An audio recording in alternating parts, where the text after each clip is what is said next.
And we're live.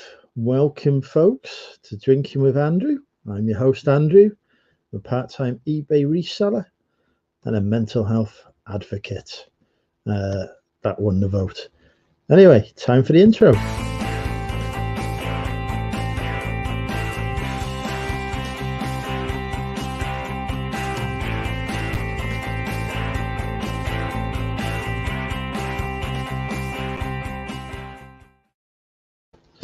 So yes, there we go. There is the intro with the worst pulled drink ever in history. And there's a bath selfie as well, pointing in the right direction then. Hi folks, welcome to Drinking with Andrew. It's Panic Station, sales are low, 2 awful days. I have sold 2 things in the last 2 days. This is the worst performance I've had in 18 months. So yeah, it's going to be interesting trying to pay next week's rent on the HQ. But hey ho, it's a Friday night. I've got some cider. It's time to get drunk. Let's see who's in the chat. We've got some people watching already. Chris is in. Chris Tyler. Hi, Chris. You were first in. Lovely Laney's in. Hi, Laney. I hope your recovery is progressing. Zane's in. Hi, Zane. What else have we got? We've got Sexy Sally Kelly. Hey, Kelly. How are you? Hope you're well. Pete's in. Hi, Pete. Stephen's in. Hi, Stephen. Phil's here, ready to do some more pole dancing. Matt's in. Good to catch up with you earlier, Matt. We've got Peter. Scooby Shaggy's in. It's been a while. Gorgeous Gina's here. Hey, Gina. Don's in. Lana is also suffering with poor performance. Yeah, not good. Heard my phone go off. No idea where my phone is. There it is.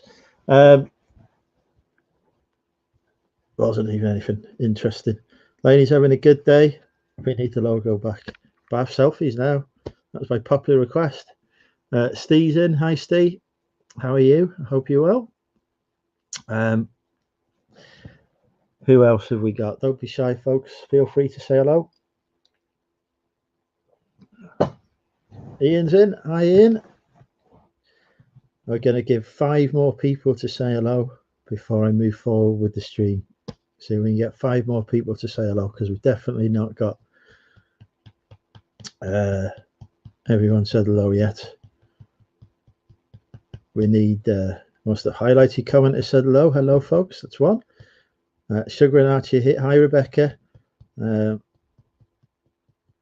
Rebecca in. 3 more people. Who else is going to be brave enough to say hello?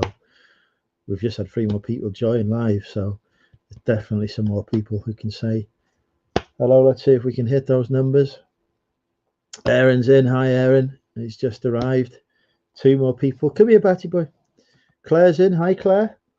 Cute Claire. Shane's in. There we go. We've done it. We've hit the numbers, and Sean has made it up as well. Hi, Sean. Okay, cool. So yeah, what have we got planned today? Well, I've got half a KFC takeaway in the fridge, so I'm going to warm that up in a bit. We're not having no red onion. It was not a red onion. Nicola's in the chat. Hi, Nicola. Or as you know, she prefers to be called Susan. Some random invoice there. Here's a dog. Hey, Batty. You're live on YouTube. Welcome. He's not impressed with YouTube.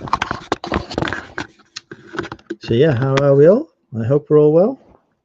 I'm poor, but that's standard for me. Good boy, good dog. Yeah, good boy.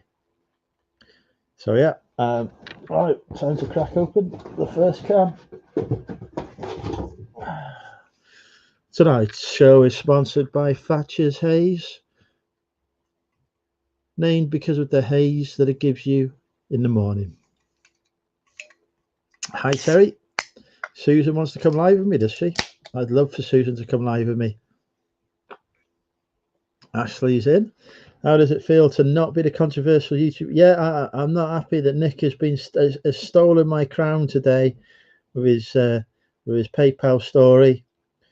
You know, literally, I didn't even have time to cause any controversy before that. It came out so low.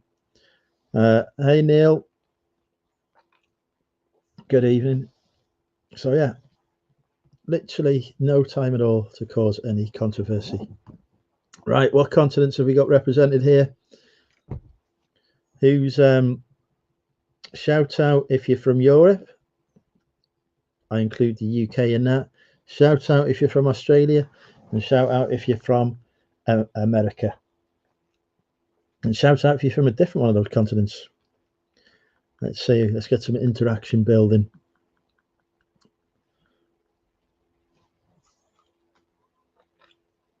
Before I get any guests on. Oh. Lee is UK. So we've definitely got at least Europe in the house. Hi, Mike.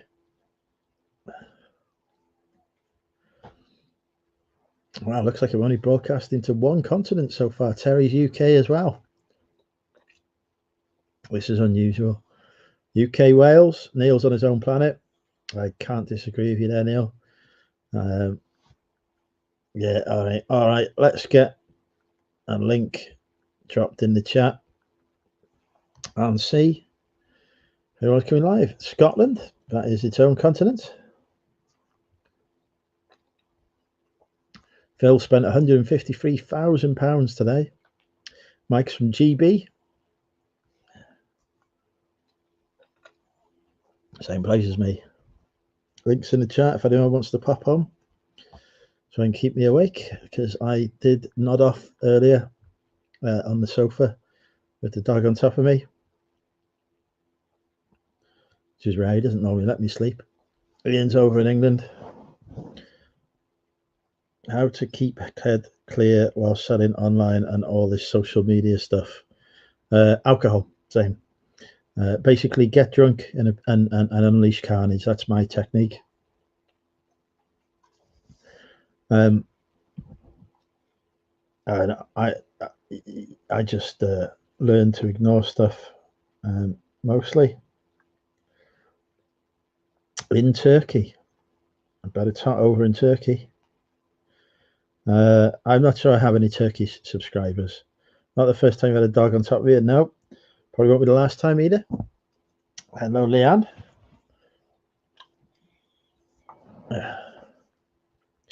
Black cats. We've got somebody popping in. Our first guest is coming live. Hello, Phil. How are you? Hello, I'm not too bad today. You didn't check your PayPal today, then? I have two-factor authentication on. I had no issues in my PayPal. I have checked it. I had exactly the same as what the rest of the country seems to have had. Said I spent hundreds of thousands of pounds, and also I'd received hundreds of thousands of pounds, which unfortunately neither were true. But I would be happy to receive hundreds of thousands of pounds as PayPal up my balance.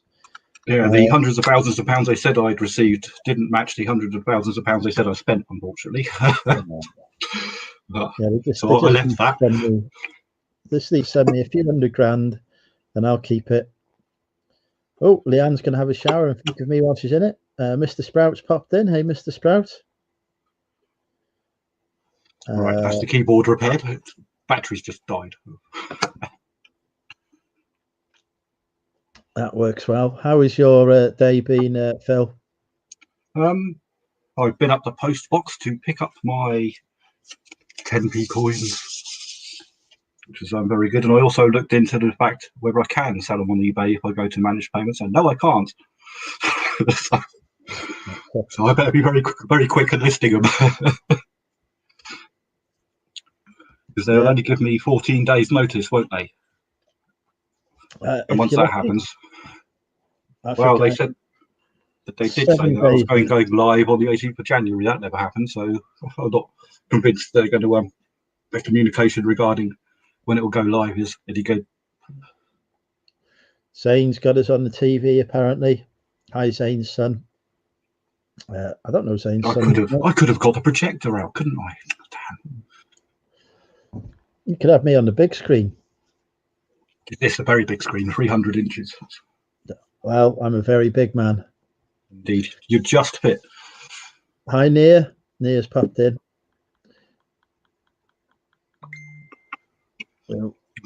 Time to get the juice out. I need a refill.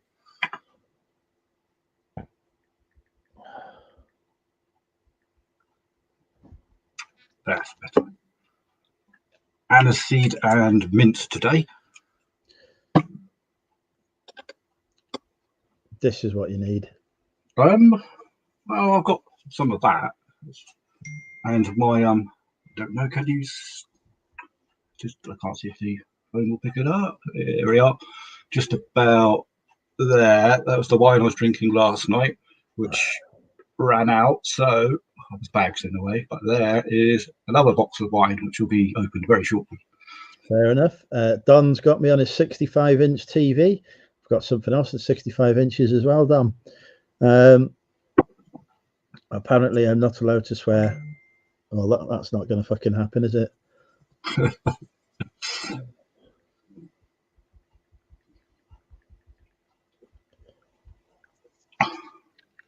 Tell you who I haven't spoken to for a while is Ashley. Ashley, you should come and join and have a chat. It's been a while since we talked. I want to hear what new things are going on. Wrong mince. It's not that type of mince. That'll be a very interesting smoke. Mike says he started on the 18th and not sold a thing since. Bloody hell, Mike, that's a long time, that is. Christ, I'm heading my worst Friday ever at the moment. 4 sales. I think it's just 3. I think I had 1 cancellation. I've had one sale for £2.69 today. I normally get about 40-50 sales on a Friday. It's my payday. No one wants to buy Lego today. Come on, Disney, release some more stuff. Get some interest going. It's all Disney's fault. Well, there is a new episode of WandaVision out tonight, I think. So I haven't seen them yet. I have got them available to download from a naughty site, but I haven't had the chance to watch them yet. No, we don't use naughty sites here. We definitely don't look I do pay for the site, but they've hidden it away in Amsterdam so they can't get banned, which is very handy. Well, Ashley's doing the ironing. Forget about the ironing, Ashley. Ironing is not as important as this. I'm just going to pop my KFC in the microwave. I'll be back in a second. I'm getting peckish. You can entertain the chat, Phil. Indeed.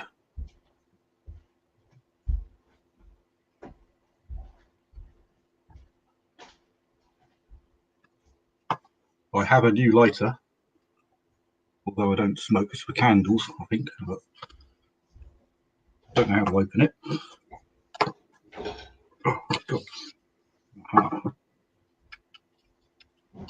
A USB lighter. You know, you can get gas through electric. Oh my word! Arc lighter, very young. That's a taser. God. Are you allowed to sell them? Christ.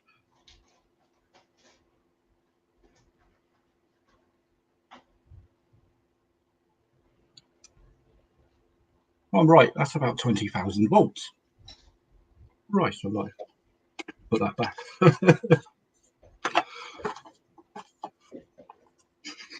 I can smell ozone now.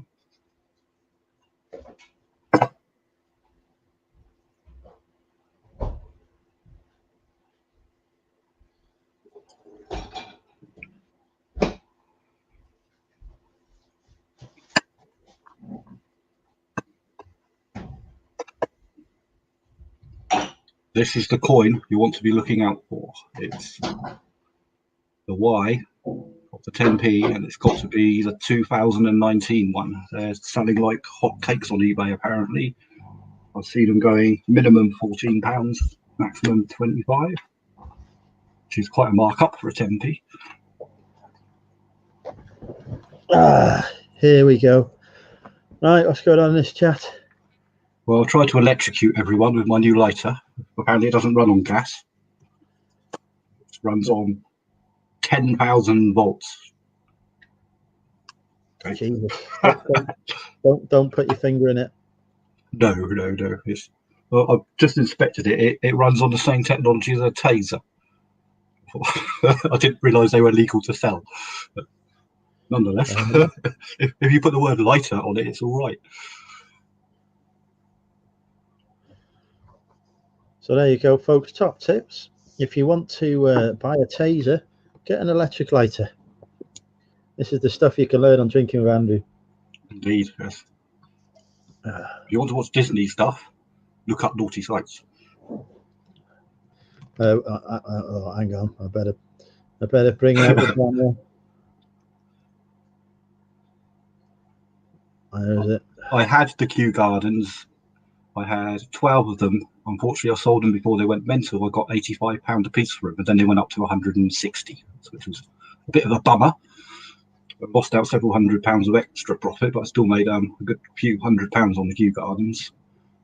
But I do have the new Kew Gardens that they had in the 2020 year sets. They sell for about 50. I have no coins whatsoever and no sales. This is terrible. Ask Nick for a loan. Apparently, he had hundreds of thousands of pounds in his PayPal, as did most other YouTubers today. I think these are coin collectors, Nicola. Obviously, they're not buying Doctor Who ones because they're crazy.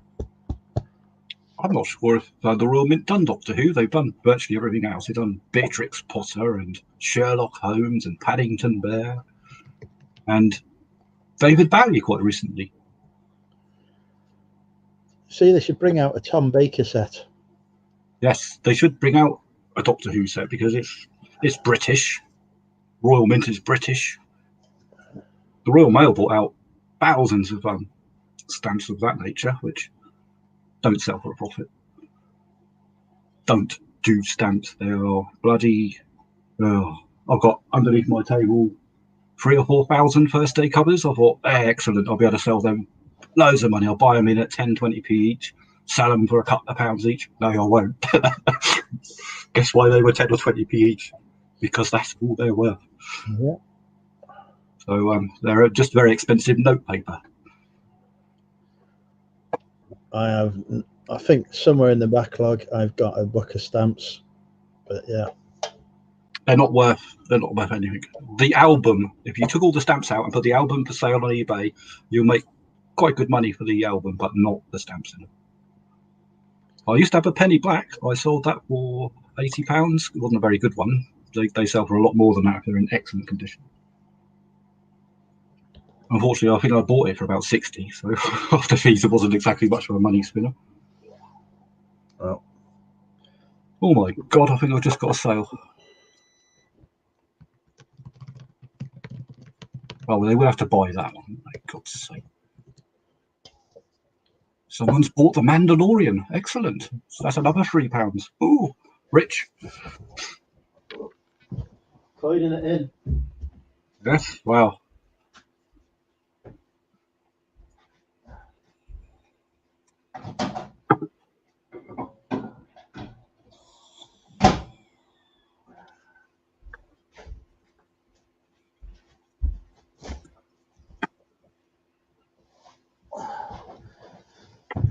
There we go.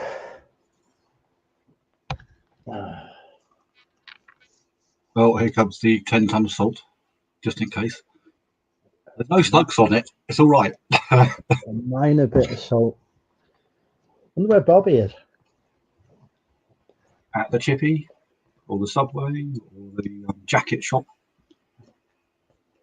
I did notice Sainsbury's are doing a sale, and they're selling a hell of a lot of their jackets at half price. Some of them quite good money, but I don't know what the resale value would be. But how much would you sell a second-hand regular jacket for? Suit jacket. From who? Who made it? They're all Sainsbury's, so I expect it's TU. No, not a huge. They're a no. They were nice jackets, but every time I would wear jackets is church affairs like weddings, funerals, christenings, and like that. So, fortunately, haven't had to wear one for a while. There isn't much demand for them at the moment.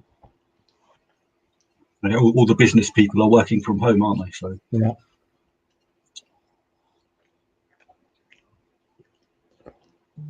Mr. Sprout says he sold a Christmas Isle of Man recently. Yeah, they're very collectible, very good. Some of them go for quite a lot of money.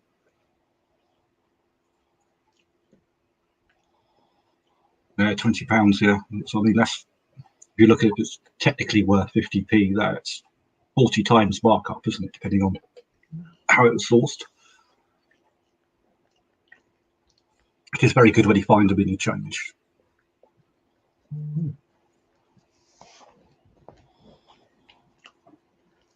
I did have a new delivery today of stamps to use for postage. My good man who emails me every now and then, says, I've got some more stamps for you, Phil. Do you want to buy them at a silly price?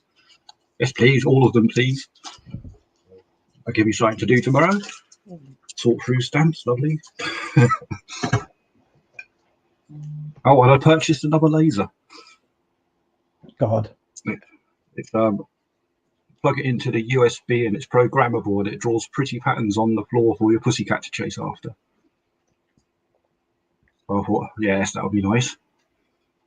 It'll be my 30th or 40th laser, probably. Jesus. So basically, if you are looking for a large arsenal of weaponry, I have quite a few.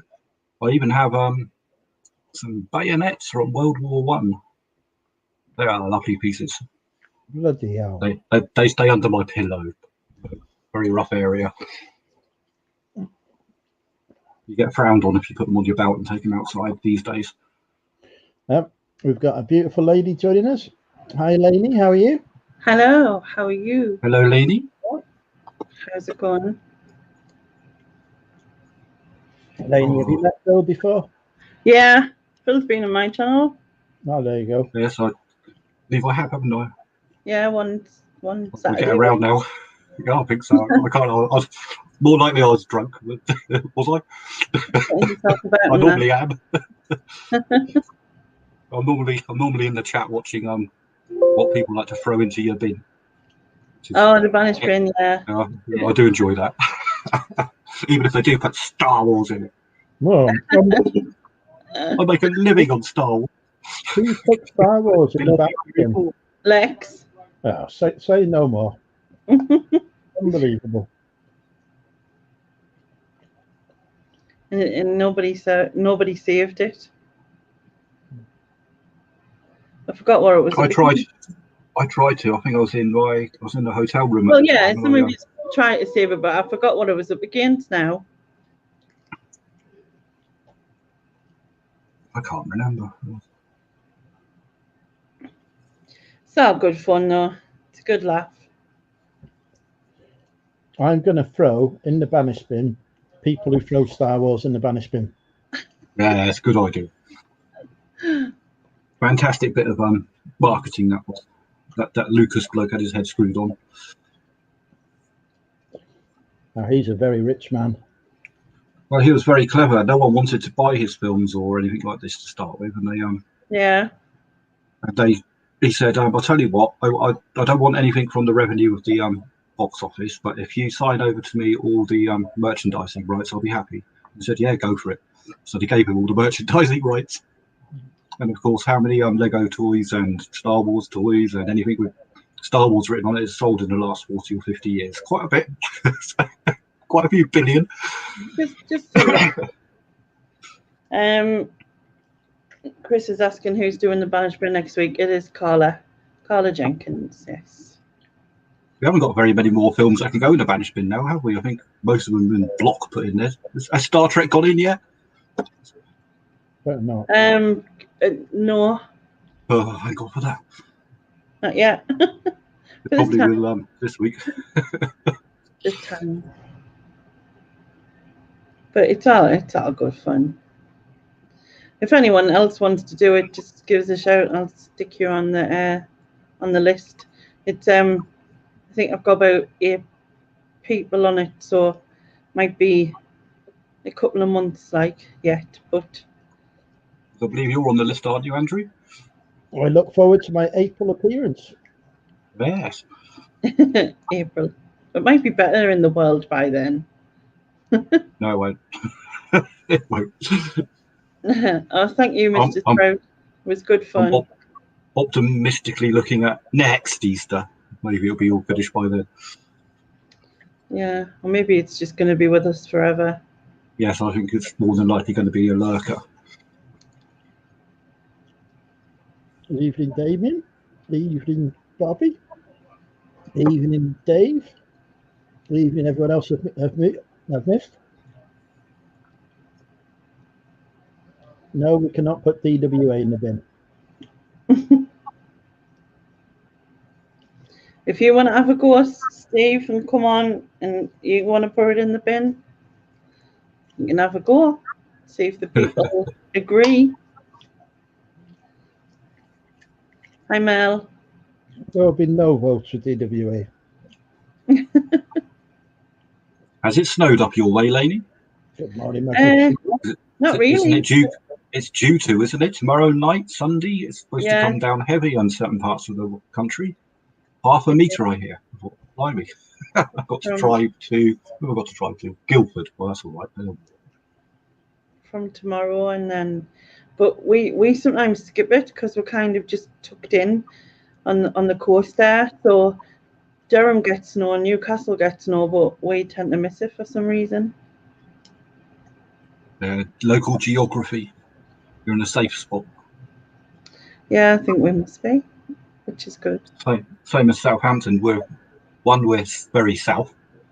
Two, we've got the Isle of Wight protects us from one direction, and above us is Winchester, which is all on high ground, and it tends to stop there if it comes down from the north. It does break through every now and then. I think the last time we had substantial snow was 1979. We had about a foot. Many a snowman was built. You're never safe from one direction. Their music is everywhere. Yes.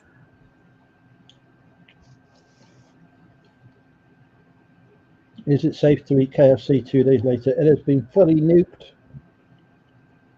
Fully nuked. I do. I'm good, thanks, Kevin. I do have my portable nuker. If you did require it, I could have No, I could have eradicated it for you, or radiated it, or whatever the word is. keep the weaponry away from me, thank you. What are your plans with these lasers, Phil?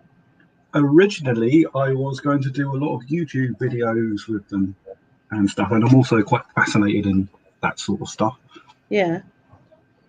And my disposable income at the time was a little too high, so every time I saw a good-looking laser, I just went and bought the damn thing, no matter how much they cost. It's like that little one, very small one that I got here. I think that's £400.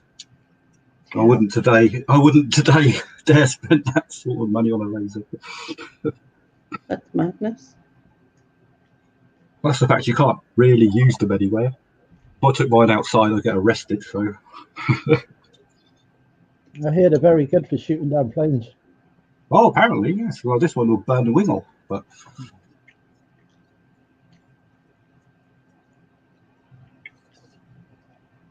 it was those and magnets. I got 16,000 magnets at the moment. Wow. Which I have to squirrel away quite carefully because they do like to interfere with stuff and bite you. Yeah, that one's stuck to the tin. That was I won't get that off in a hurry. I'm often accused of having a magnetic personality. Mr. Charman over there. That could make a good alliteration for your YouTube title, couldn't it? Magnetic Money Mental. True. Triple M. Still no sales on the eBay. Well, I just sold that Mandalorian and they haven't asked for their money back yet, which is good. What made it sold? I'm eating a KFC.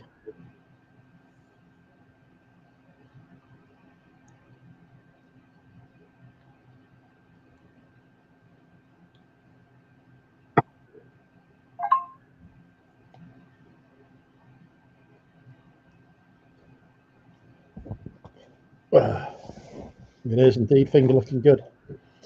Hi, hi Sam. Hi, Adore and Cure. I'm currently just munching my way through a KFC. Hi Sam. I'm good, thanks. I'm all good now, thankfully. I believe Mel is in the chat as well. Hello, Mel. Bobby in tonight. He's in the chat.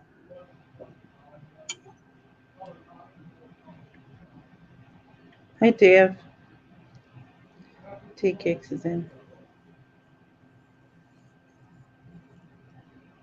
So what games have you got in store for us tonight, Lainey?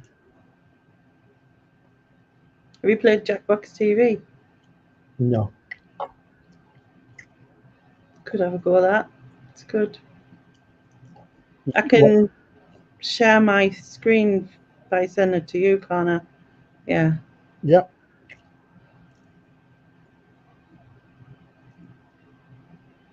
Yeah, I feel loads better, Mel, thankfully.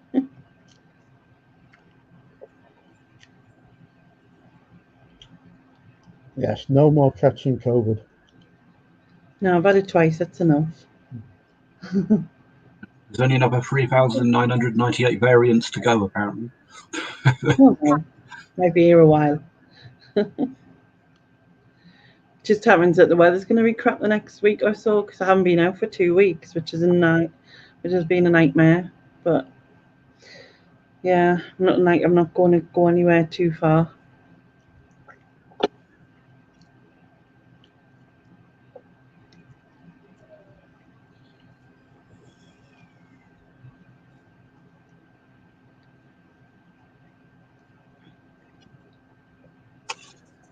Would you rather have a KFC or a McDonald's? McDonald's. Unbelievable. I am a big fan of the Big Mac. I do like that particular burger. Although McDonald's chicken burgers are rubbish. Apart from their cheap one. Their cheap 1990 one's actually quite nice. Their expensive one is horrid. The chat is voting for KFC. That hasn't experienced the proper KFC. Should have had whatever crap they give away in Australia.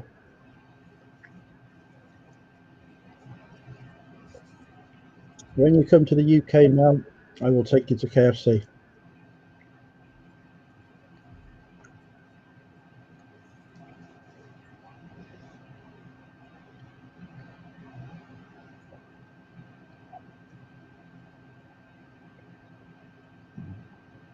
Hello, Oliver.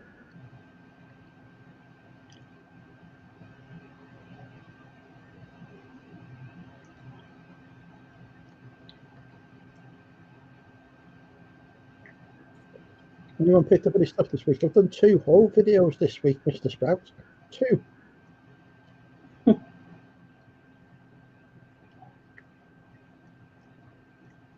still waiting for the painting of the shed video. A good one. Might be waiting a while for that one. Possibly. I haven't been in the shed since I've got it.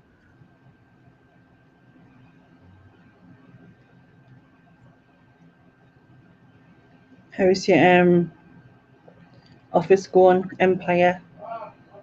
I'm going to have to rearrange and reorganise it next week so that I can fit more stuff in. Wasn't that what the shed was for?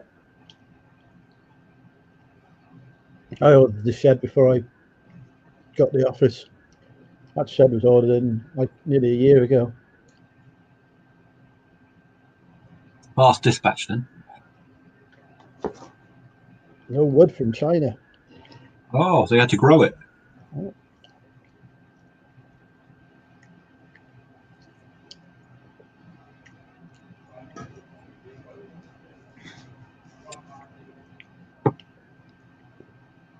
I got everything in one place.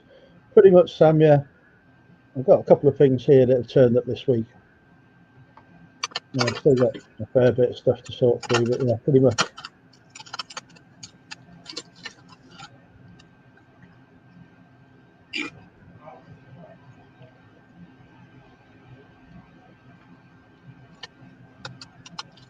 We've got a serious reselling question in the chat. Why do we think sales have been slow again this week? Because everybody is skint.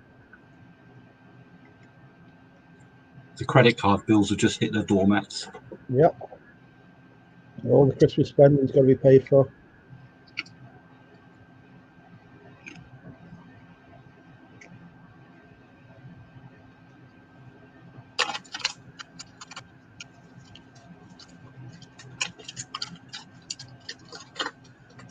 Mr. Sprout wants to get into clothing.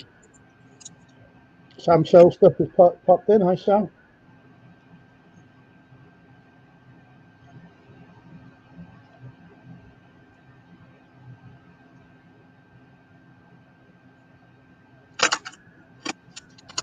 Have you seen, Lainey, that Nick Hills is now the most controversial YouTuber? Yeah, I've seen. Showing off his 125k. Yeah. Did you read the comment section under it? That's quite interesting reading. Breeding ground for idiots. Mm. I mean, honestly, if some of them had half a brain. My wholesale haul this week wasn't good. Was that the one from Bulk? Sam, or was it a different one?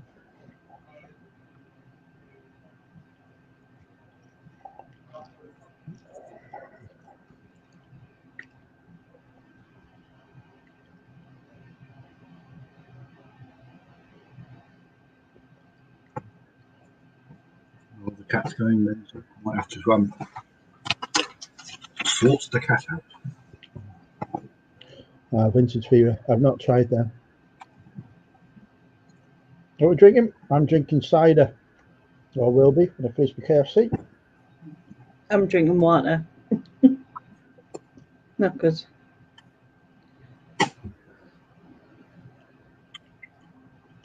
Don't think my stomach could have coped with anything alcoholic. Bless you.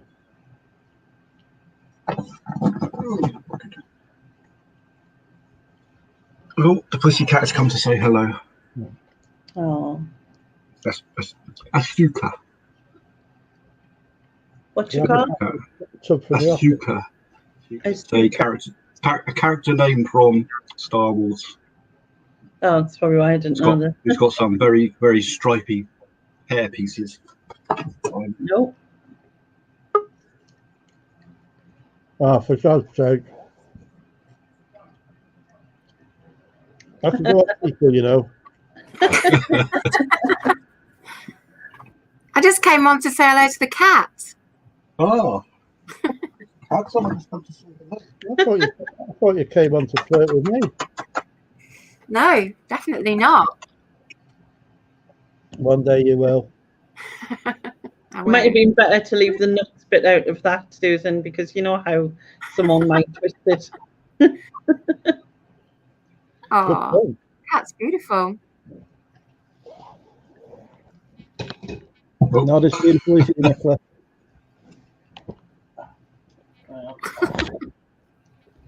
Do have to keep on. You want to go back in there now, do you? Typical cat. Come on then. So everyone just disappears. Yeah, just you and me, Lainey. What you been up to? Take over. What you been doing? Not a lot, really, to be fair. How are you, Susan? As well as can be expected. Have you come round to my way of thinking on David Tennant being the best doctor?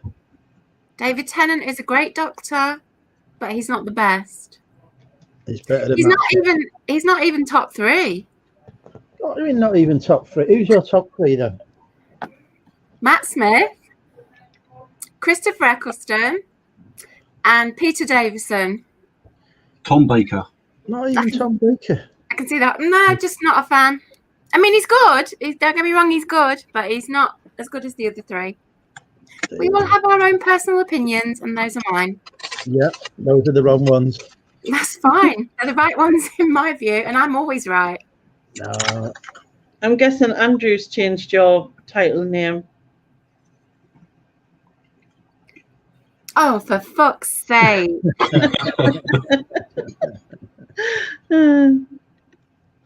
Who's a good boy? You're a good boy. Yeah, you're live on YouTube. Are you licking up the bits of KFC? Personal Hoover. Andrew is deluded. I can't deny that. Peter Ray says David Tennant is his number one. And welcome to his opinion. Billy Piper is the best for the Doctor's assistant. She's probably one of the most... Billy Piper. She was very good. Yeah, I like her. And Damien is Ryan Reynolds. I think you're a bit behind the times there. Highlighted comment. We don't allow Ryan Reynolds in this town. We've instigated an apocalypse to keep him out. Mr. Sprout says William Hartnell was the best. Well, I'm not that old. How old are you, Susan? 30, 32? Something like that, yeah. Matt says it's got to be John Pertwee for me. Oh, yeah, I love John Pertwee. I do vaguely remember John Pertwee, so I'm that old. And Jason loves Matt Smith, fish fingers and custard. Yeah, oh, he's so lovely, Matt Smith. John Pertwee was a good Wurzel Gummidge. Oh no, I hated that show. So did I, but he played scary. Scary. Good point.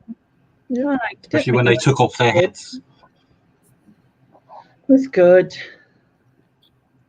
Nah, I didn't like it. Metal Mickey, that's a show I used to hate. No, that's a cake. I hated Metal Mickey as well. Barty, I can't see anything when you stood there. Barty. Stay there, Barty. Stay there, Barty. Barty, you're ruining the view. The ladies can no longer see me. Barty is much prettier than the usual view. How dare you? What a good boy. He's a good dog. Time for you to settle now. Go on, settle. Barty, settle. Good boy. It sounded like you just flopped down there. There's a new Wurzel Gummidge, is there? Yes, that's quite scary as well. I didn't know that. Super Grand was class. I don't think I ever watched Wurzel Gummidge, but I have sold it on DVD before. For decent money, I seem to remember. Oh, I loved Different Strokes DV resales. It's Damien in it. I don't know why I just said your full name.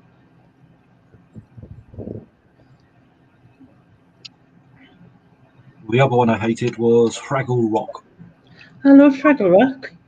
I used to like that as a kid. Can't remember any of it now, but I used to love watching that when I was a kid. Very annoying theme tune, far too upbeat. Well, being upbeat is not necessarily a bad thing. Oh, no, it's far too cheery. Right, let's get... You don't like dancing your cats away?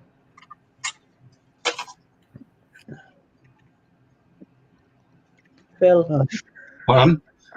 You don't like dancing your cars away then? Here on Fraggle Rock? Mm. That's why I do not like it, because even 40 years later, I can still hear the theme tune in my head. Guess that means it was a good theme tune then, really. Oh, yes, it was very successful. So memorable. Oh, I just had a ka-ching. Oh, ridiculous. Why can't I get any? Are you doing guess your price? Nah. I've got loads of packing up to do. I did my packing yesterday and I've got 40 more to do today, from today. 40? Yeah. I've had freaking 2 sales in 2 days. I can't make rent next week at this rate. I'm going to be HQ-less. Most of them living in a shed. Most of them 40 are less than a fiver though. They're mostly like cheap postcards, but they all add up. I had an £8 sale yesterday and a £2.69 sale today. Wow. I'm normally on £100 a day, so I'm not happy. Oh no, I don't like Hector's House. I can't say that. Hurricane Ian. Neither can I. That's why I just used to say it was Fast Ian or Speedy Ian. Or Ian without an eye. Hector's House was evil.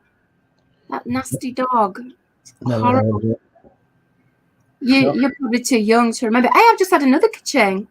For fuck's sake. Yeah. Unbelievable. Nothing. Somebody buy something from the Money Mental Emporium. So I can have a ka-ching and we can play Guess the Price. I can remember Hector's House. Oh, I liked Wizabit. Oh. Not heard of any of these shows. Did you watch TV as a kid, Andrew? Seabrook's Crisps. I watched Made in Bradford, apparently. Well, how old are you? I'm 21. How old are you really? 25. 35, is it? 36 sometimes. 36. So I'm like nigh on 10 years older than you. So probably why you don't remember. I shall be 52. Jesus. I think someone will have off me by then. Sharon wants to know if you've both been kidnapped. I don't think she can blink. I know, I was going to say, I just do the blink. Am I blinking on her behalf?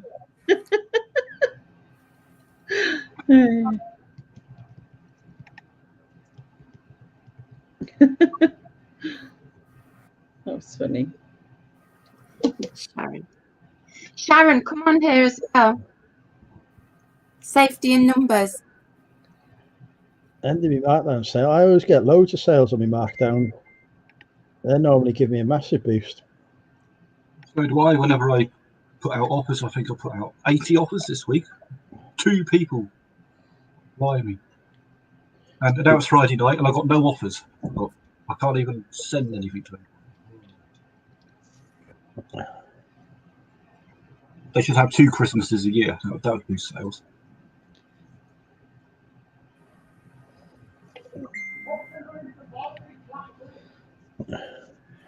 Camp Duckula, yes, I used to love Camp Duckula. I think I've got a copy of that on VHS for sale if you want to buy one, Dave.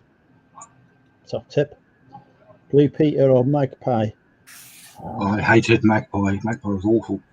Blue Peter was reasonably good, I suppose, back in the day when elephants used to pull on the floor.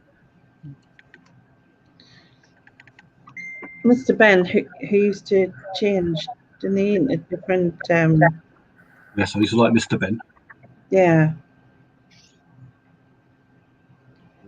Was it Choco-Blocks? Was there a program? Choco-Blocks? I can't remember. Big Bertha? Was that Big Bertha, the torque-operated machine? Well, I had loads of sales under that markdown the first 5 days of it. No issues with markdown sales at all. Just issues with people not having any money to spend. Andrew, why is yours called Panic Stations? What are you panicking about? No sales. No sales. Oh, okay. I didn't put those two together. Don't panic over no sales. It'll come back. I've just seen my work itinerary for next month. My company has just sent through, and I'm working for about 11 days. Oh, dear. I hope these coins sell well then. I loved Button Moon, Sam. Oh, I love Button Moon. Mr. Spoon, Button Moon. Ghosts of Motley Hell. Oh, what was Button Moon Dad's girl's name? I can't remember. Little Spoon? No, she did have a name, but I can't remember her name. I swear she had a name. I'll have to Google it now. A fun fact is that Peter Davison, number 3 Doctor, sang the theme to Button Moon. Really? Yeah. Random fact that I know in my head. Here's another random fact. Who sang the theme tune to Teletubbies? No idea. Toya Wilcox, who is a member of my family, apparently. Oh wow. Many things removed, I think, but she's in the family tree somewhere. She's married to some record mogul, I believe, isn't she? Very rich bloke.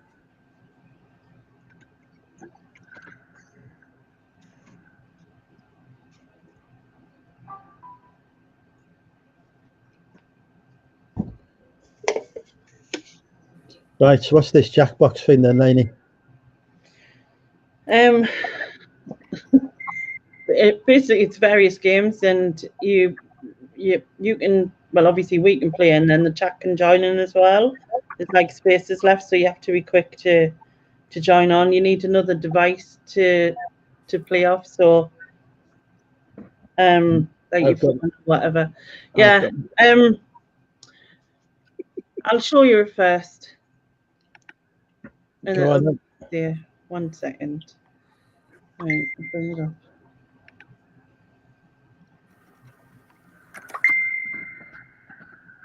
I can never remember which one's which.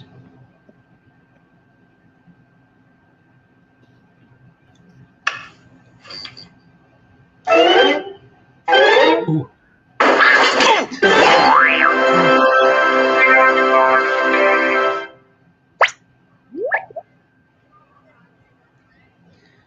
Play Drawful. What? Drawful? What the hell is that? Drawful. You have to draw. It's their accent. All right. Drawful. Drawful. I'm trying. Right, wait a minute. Bring that up. Right, share.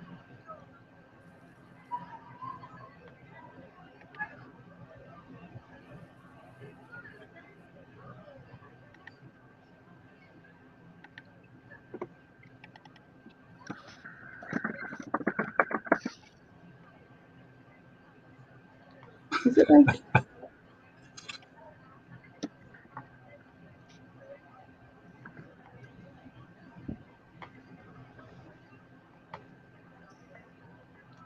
Wait a minute. I'm not sure how to click on it. Not very bright, you see. Right, application window there. Boom. Before we get into that, I've had a live sale. My God. I bet there's someone in the chat and they know exactly what the price is. It's time for Guess the Price with Money Rental UK. I've had 2 sales. Here we go. It's starting to kick in now. Right. The first item that is sold, 2 action figures. Hey, stop bustling in on my action figure empire. On an offer. So what are we guessing for the action figures? £4.50. $6.99. $12.99. We haven't got any guesses close yet. $10.99. How big are these action figures? Are they 12-inch or are they? We've got a guess that's 5p out. £10. Tenner. £15. We're getting further away now with the guesses. I'm just looking at the guesses that are 5p's. £19. 19. £8. No, we're there. Not there. We're not there. Yeah. £13. There we go. DB resells. Davian's just got it. 15 quid. Sure, I said that. And the second sale I've had, Damien, I don't even know where this is. I think I've lost this one. But I have sold a copy of The Ashes latest series on DVD. Who the hell buys that? Isn't that the thing that you find in every charity shop? It is. Yeah. I got this from George Ross. I won it on a giveaway. The Bolo or Nolo. 99 pence. £1.99. £3.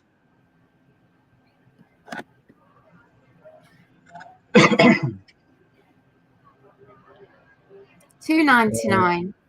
We've got a guest that's close, but we're not there. £2.95.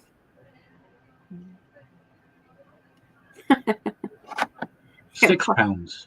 Cost £3 to send it.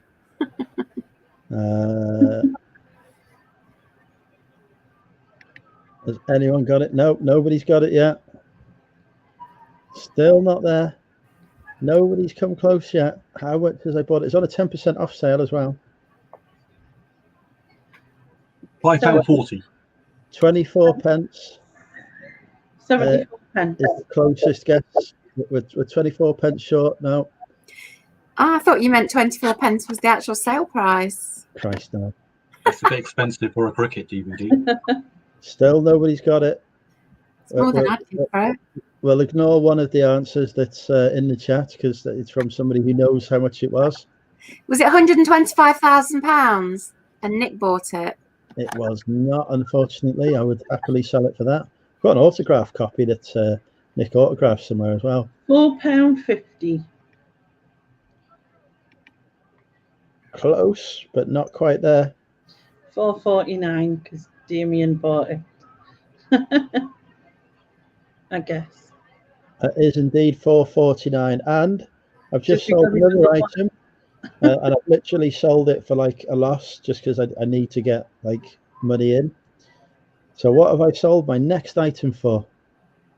What is your next Minus item? 10. It's got an offer. What is it? What is it? More action figures. £8.99. It's got to be £11.50. £9.89. Hell, I haven't actually sold it for a loss because the person who bought the other action figures has had his offer accepted on this as well. We're still not there. I've sold it for cost because the shipping will be incorporated. Not there, no. £6.99. No. Are we higher or low here? No more clues. You're hard.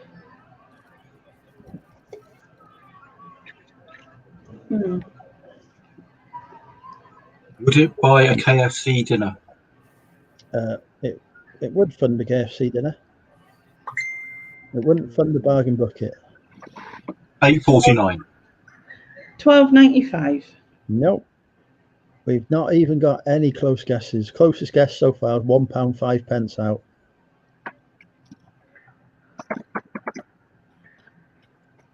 £14. £11. No, that wouldn't be a loss. Closest guess so far is £1 out. What were the action figures of? £10.95. Closest guess so far is 95 pence out. Oh, closest guess is 49 pence out. Tenner. Correct. £10. What do I win? Do I win that? Do I win the cricket CD? Oh. I said £9.99. I was 1 pence out. Ah, there you go. So Damien has bought a copy of the Ashes that I've lost. And I've sold 2 sets of action figures. Thank you, Damien, for your purchase. I'll give that to you in person. If we go sourcing together, I'll buy a copy for you. But I literally have not moved that one across. Yeah, and 2 sets of action figures have gone for 25 quid. We might make the rent yet. There we go. Right, okay, so let's bring up Laney's screen share. Hope there's nothing controversial in here. Right. You see it? Yes. Right. Party pack. Do I need to go full screen for this? I mean, I can as well. One second.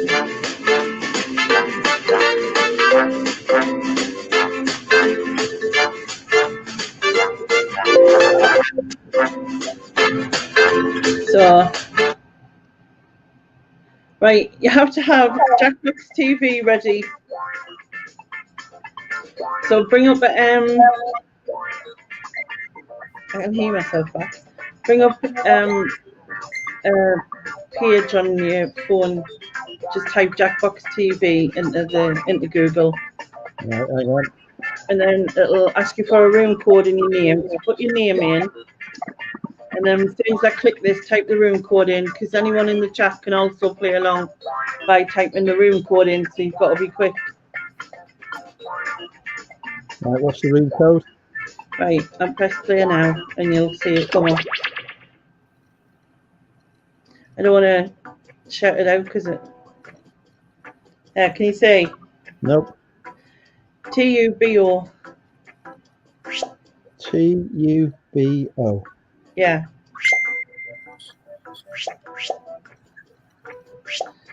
Mine says error. JavaScript must be enabled to play.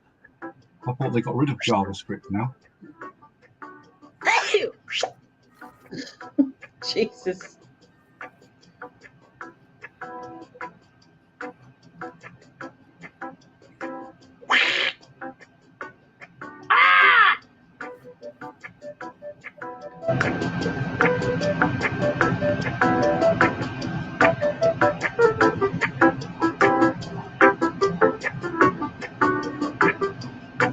Hey!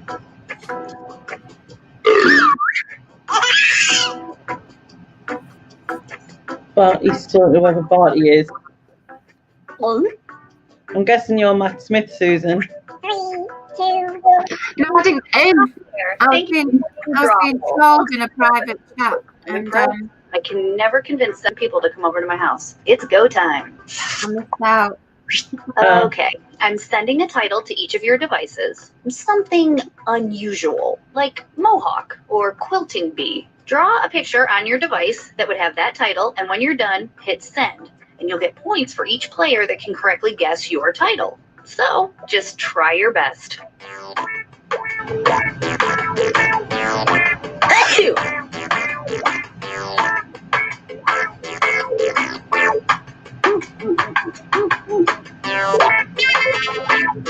Yeah, the penis was finished first.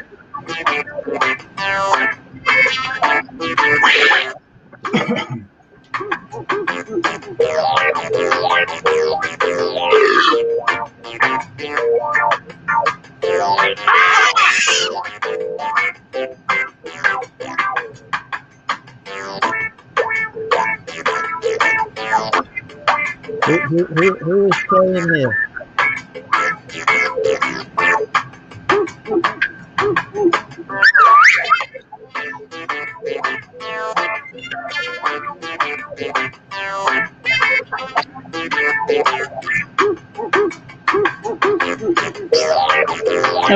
The shiniest drama.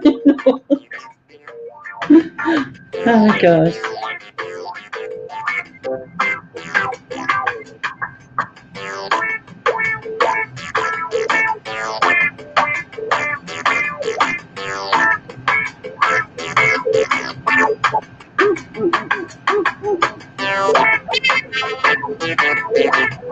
Hey, if you don't hit send in the next 30 seconds, no. Great, all the pictures are in. Now, use your device to type in what you think the title for this picture could have been. Or better yet, something you think could trick the other players into thinking it's the title. You'll get points for every player that picks your answer.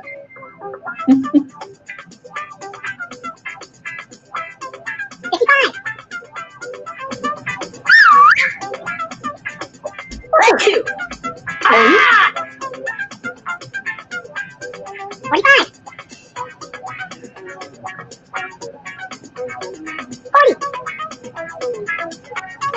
40. Turn this down, the bloody sound's coming.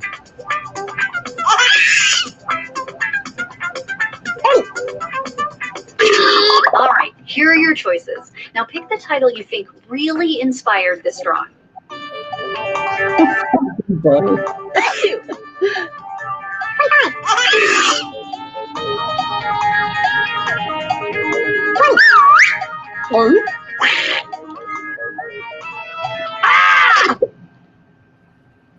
And here are your picks.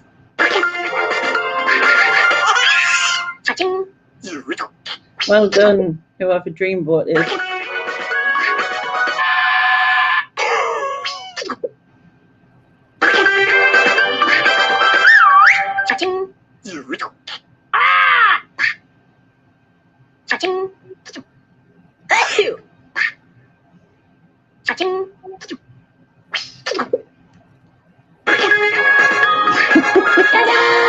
Yay, Barty! All right. Well, we're done with that now.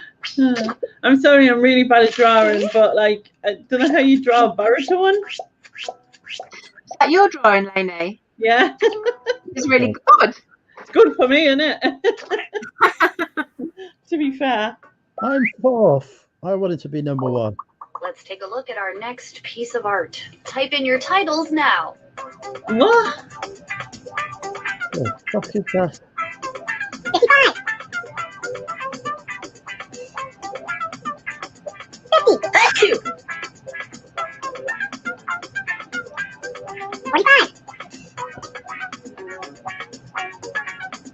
Hey!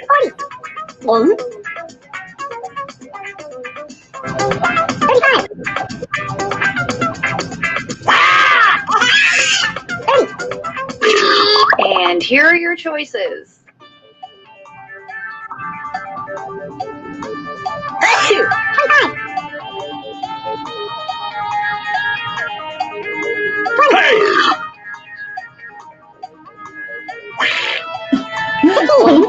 Hulk has new pants. Pick something. What did everybody pick?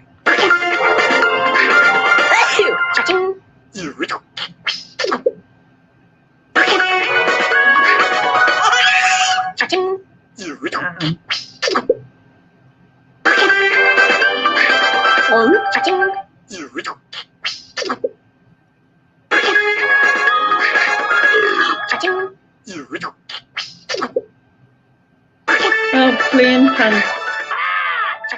I know. Did look like that. Oh. Where's the Hulk? What the fuck? Right. Where's Yikes. What does that even mean? the Hulk has new pants? But it doesn't say has, it says have. Hulk have new pants. Doesn't sound like, I'm a little blatant cheating there, unless I won. doesn't sound like English. Still 4. Enter anything that could almost make sense now. The fuck is... Jesus Christ, I've not got a clue.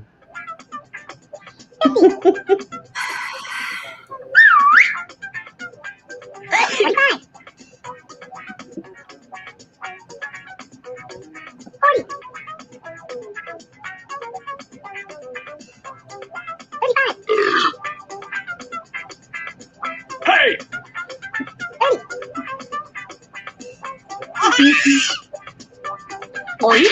Here are your choices.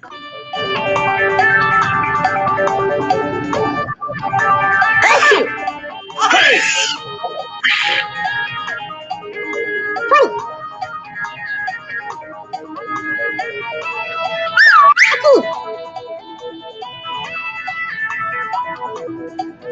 Pick something.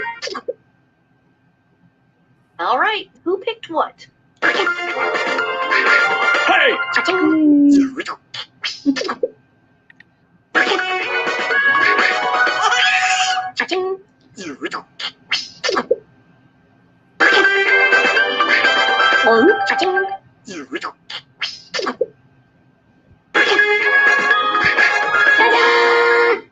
Boom! Winner. If this ever happened. Well done.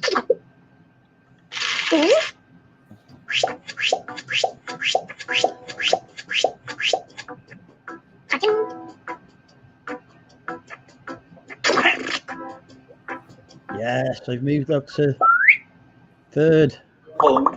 Next up.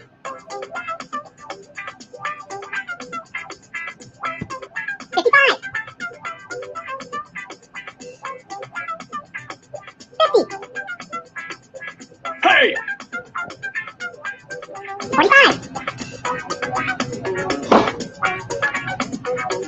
This looks like a brilliantly drawn drawing, Dave. How dare you?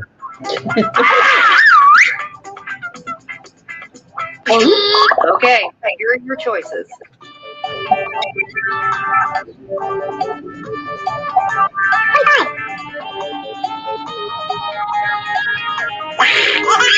Hey!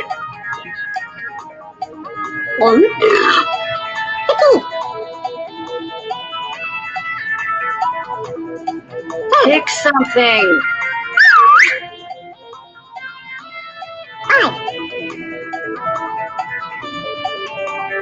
Yeah, my crap drawing has got everyone foxed.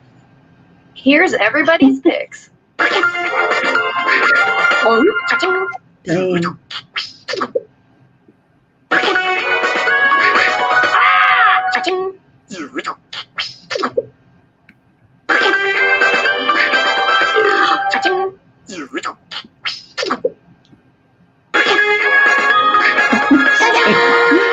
Boom! Come I'm on. glad that we all get to share this moment. Another one.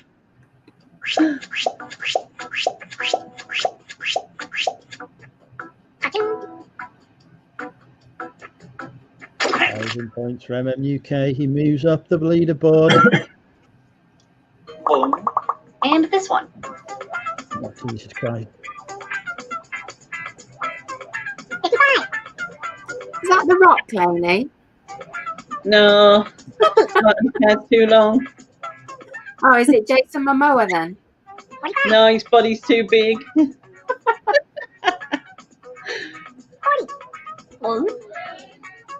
Plus, like, it looks like he's wearing white fronts. He's also got very weird hands. Your choices.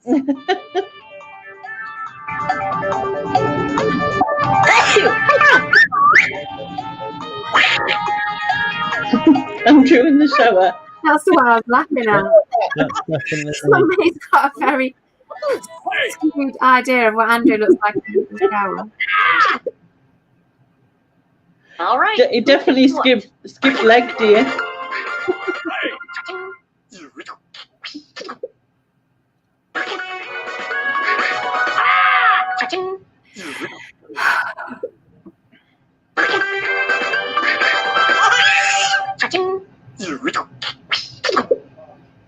Dreamboat is good at this.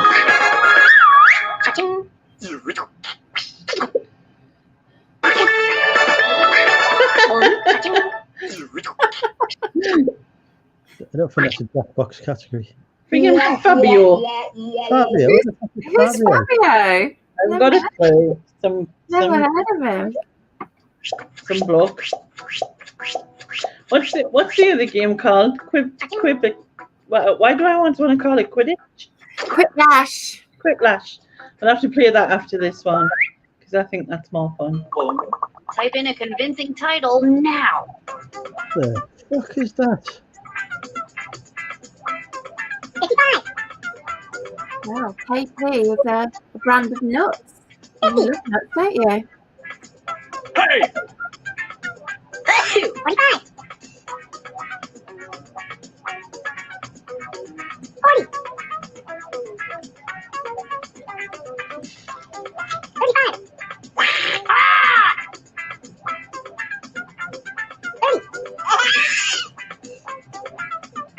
Apparently Fabio was an 80s model with a long hair.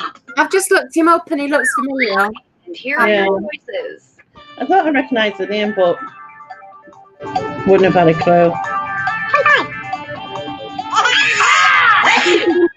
Your type, Lainey. No, he skipped legs here. It's no good.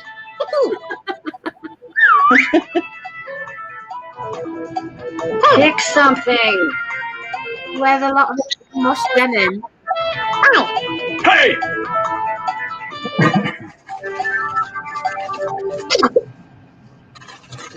What did everybody pick?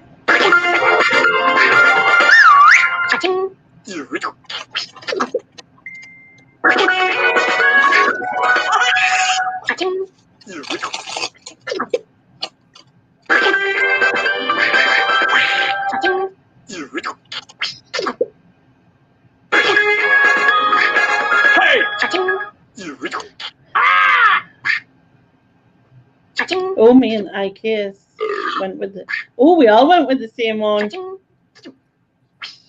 Upstairs for dancing, or whatever you call it. No, it's downstairs for dancing. Everybody messed up. Walk it off. Walk it off.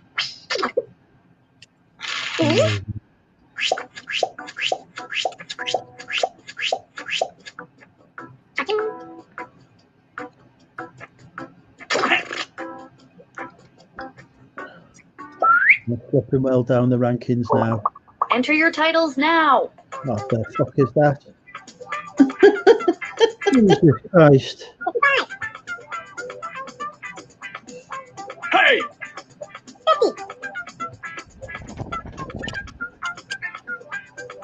Come on, Jack, help me out.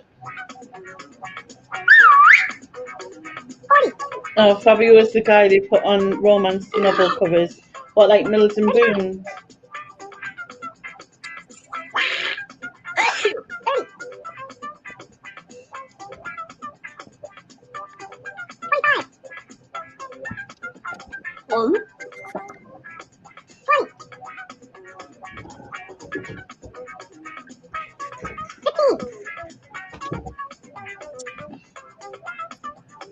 Hurry up, people, type something in. Okay, here are your choices.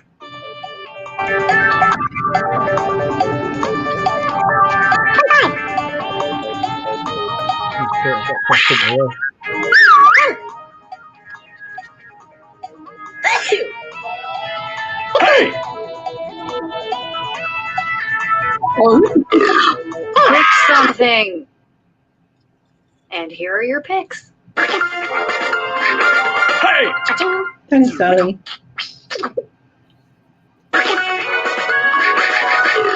Oh, wow, Nigel. Good one. Good one. You're a weird bunch of players. That's a plate. Okay. Apparently. I find it really hard to draw because my fat fingers and that. Yeah, again, I have got 0 points. I am moving rapidly down the list now. Put in your titles now. Jesus Christ.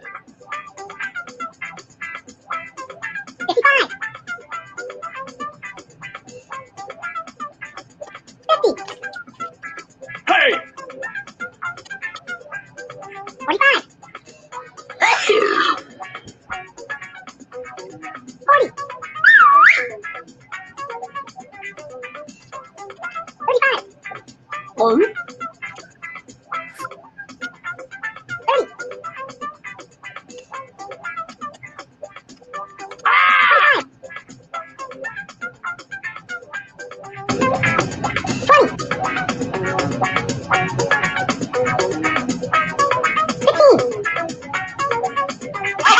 Here are your choices.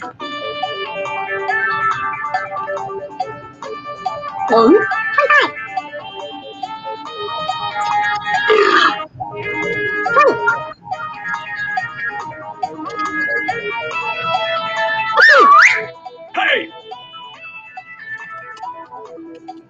Pick something.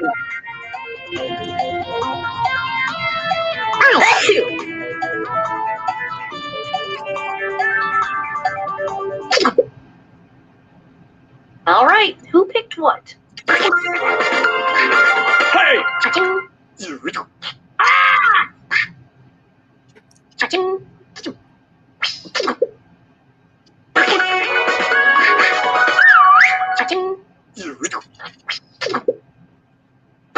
Not that one then.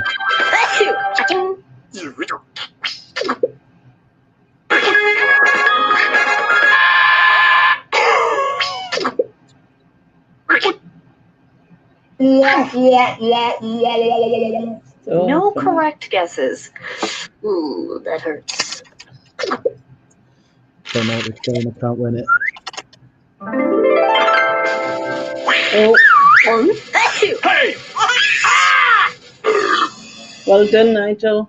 And LK. Nigel and LK. Well done.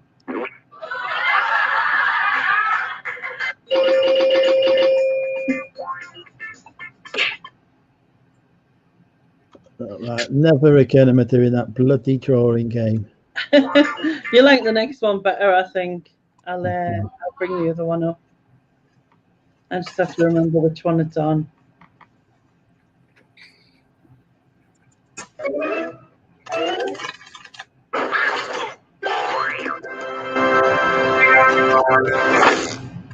Yeah, it's on this one.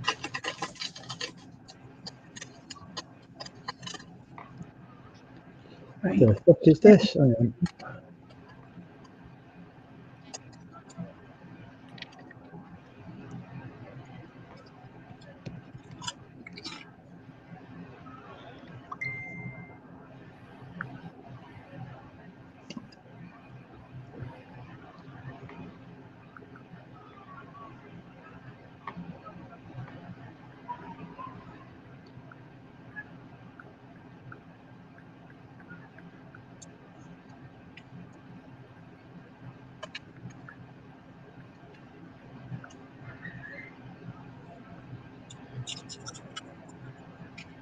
No bother, Sean. I'm just laughing at Nigel's comment. Yeah.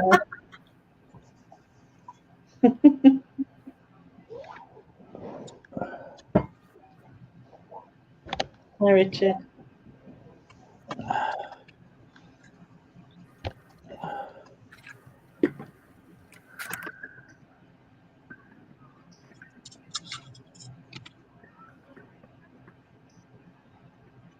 Where's my room code? I haven't started it because you were busy, so I waited. No, I'm waiting for my room code. All right, is everybody ready? You ready, Susan? Yeah. All right. Bring it quick flash on.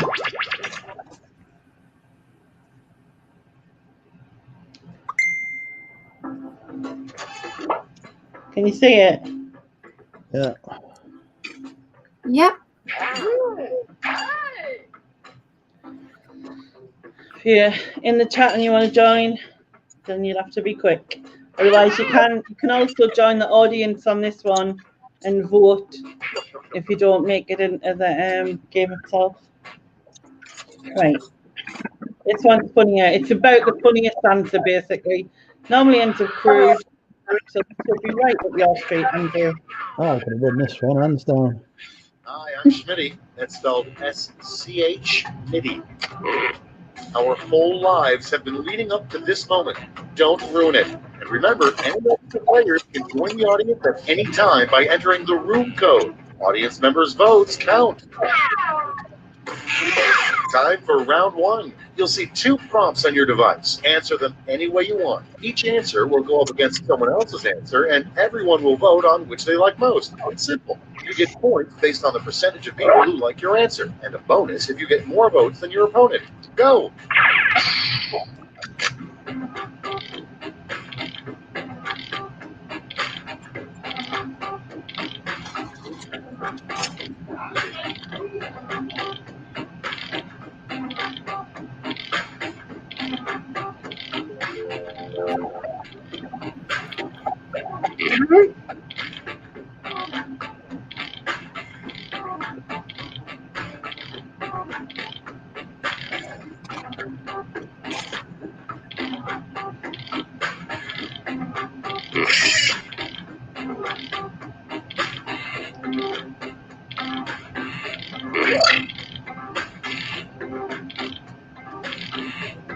You spelled my dog's name wrong.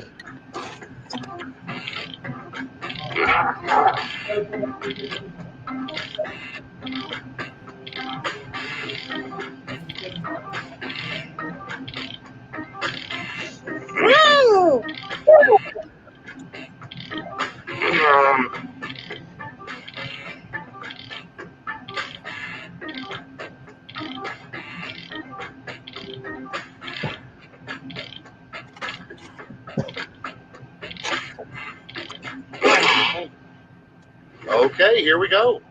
First one. What robots dream about? Okay, pick your favorite. Electric sheep.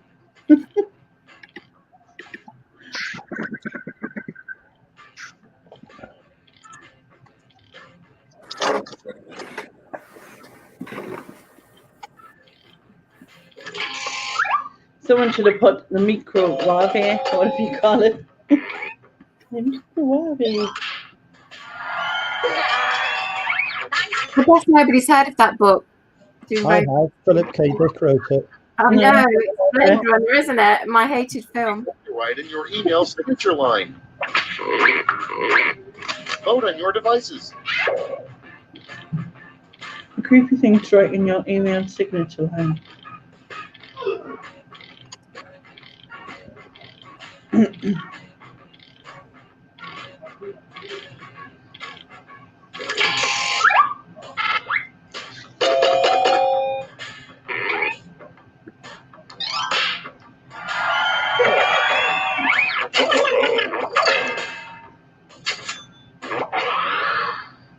And next, what happens when Wile E. Coyote finally catches the Roadrunner? Time to vote. Is Roadrunner female? Yeah, I think so. I didn't know that. Since that was my answer.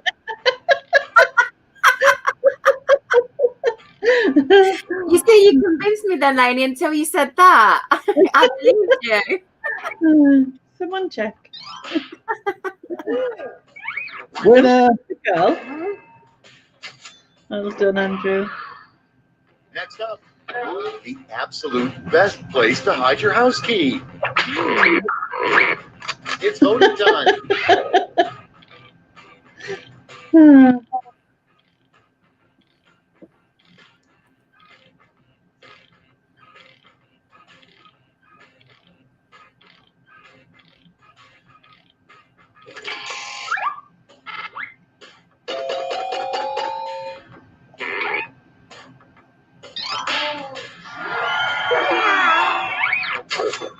That was a comprehensive victory. That's called a quiplash because they got all the votes. And next is the worst thing to find when you move into a new house. Yeah, for God's sake.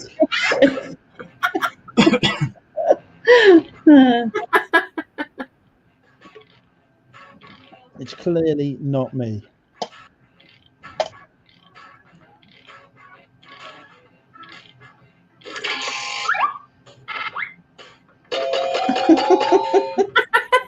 That is so unfair.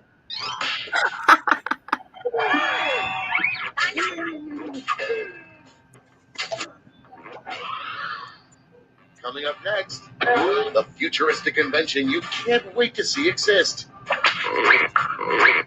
Time to vote.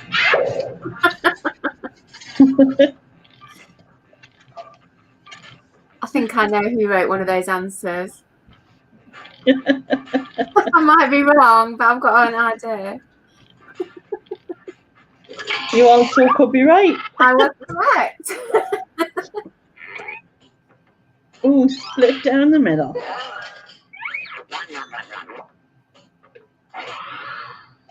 Okay, next one. What Waldo from Where's Waldo says to himself in the mirror. Vote on your devices. Found him. I like that.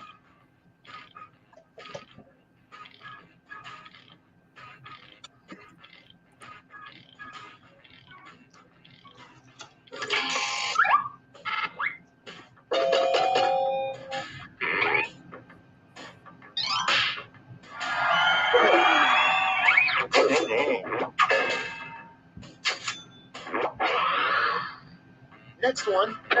What's the U.S. government really hiding in Area 51? It's voting time. Both of those answers are really good. Yeah.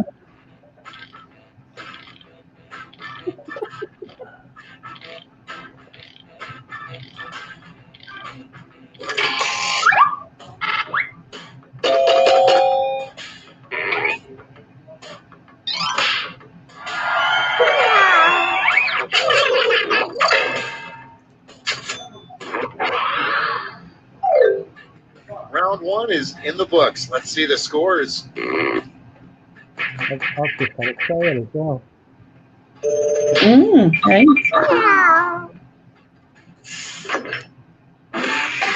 It's Bloody now time Nigel. for round two. Everything is worth double, twice as much.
I haven't seen my name come up in any of these answers. Show.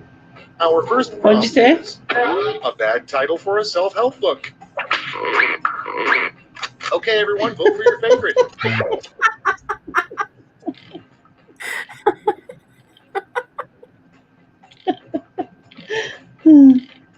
Well, I think we know which one's going to win that one.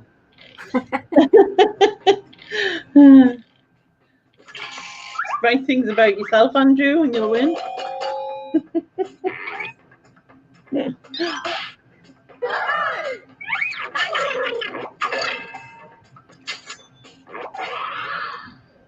Next in line, there is only one time that murder is acceptable. Oh, this is going to be me again, isn't it? Time to It's not me, thank God for that. You weren't murdered. You're Ari. Well, The first time I've if not I been had got that murdered. question, Hmm. might have been.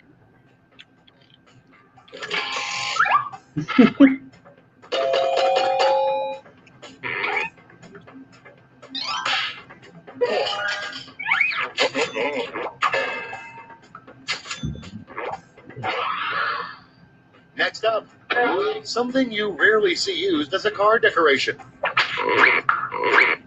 Vote on your devices.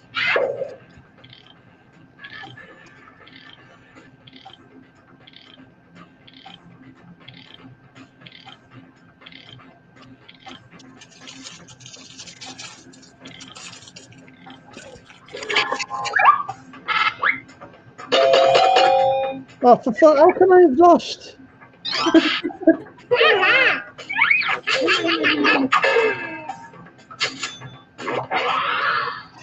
Coming up next, the grossest thing you'd put in your mouth for 18 God. minutes. Right. Time to vote.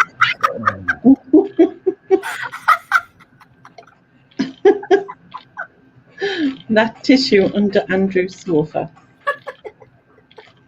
Well, somebody wants to swallow me cum. Oh.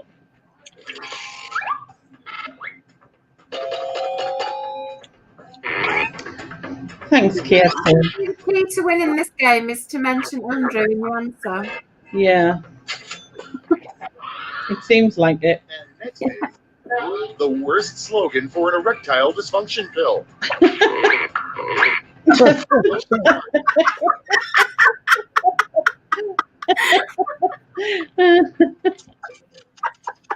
Of course, the tissue's still there, Sean.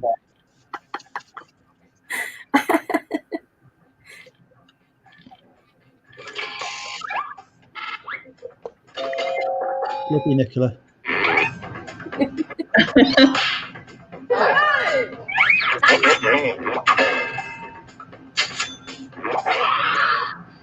Okay, next one.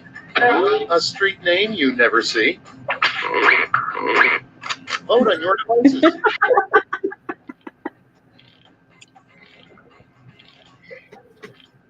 There should be lots of onion streets. Yeah. We don't vote for onions on this channel. This channel is an onion-free channel. Onion free zone. Not when I'm on it, because I love onions.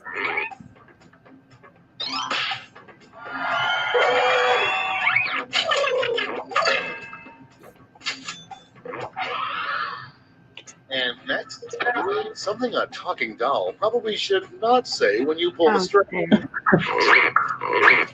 Time to vote. For fuck's sake.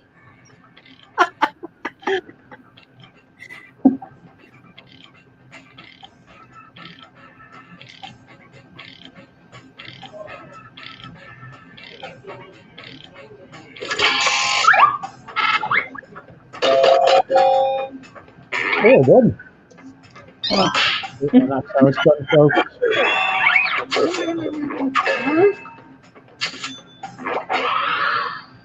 Okay, next one. The perfect day off is just 12 straight hours of blank. It's voting time.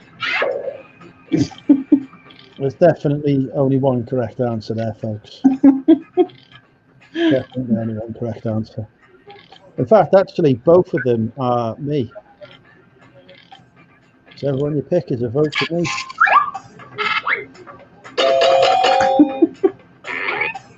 Yeah, there was one correct answer.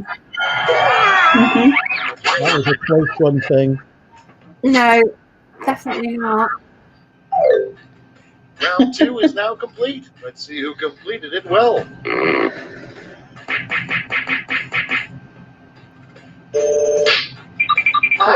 Oh, yes. That's how it should be. I'll be back on top of you before then. Round 3. The last dash. Point values are tripled, and you'll all be answering the same prompt this time. Your last flash prompt is a hip new advertising slogan for socks.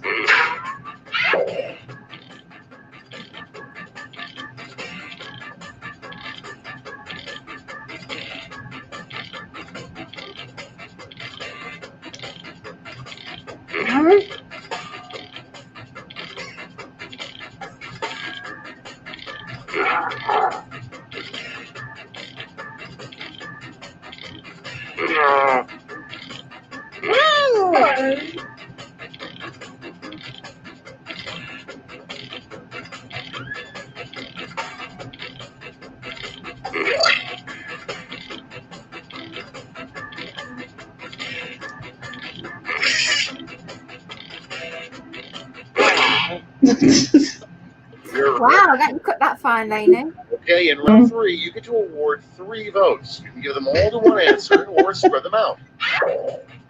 And condoms for feet.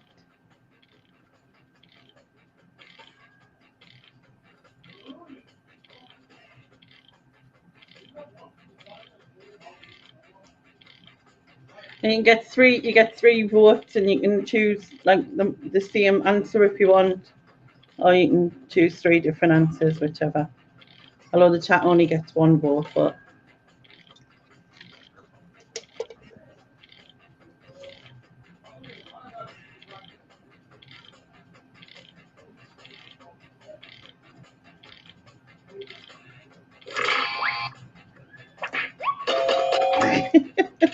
what can I say? It rhymed. Lainey. Well, it rhymed. That's really below the belt. Well, just say it's if they use socks for those things. No,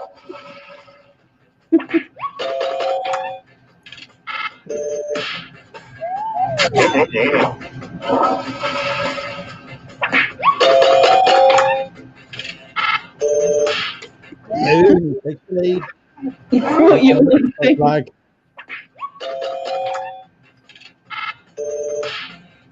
Oh, can I get more votes? Because people like to bear. Unbelievable. Nigel. Nigel's going to beat us. Yeah. That's the end. Let's see the final scoreboard. Yeah, Nigel's going to win it. Something went wrong there. Something went wrong. I was just coming up behind Nicola then. It's the top game answer next to Andrew in the bath. Should we play this again? And then I'm going one more go. One more go so I can win. Right. While you're loading that up, it's time for Guess the Price with Money Mental UK. I have just told. You need to be ready to put the code in. Uh-oh. Quick. What's the code? PSPM. You were first, anyway. I type quick.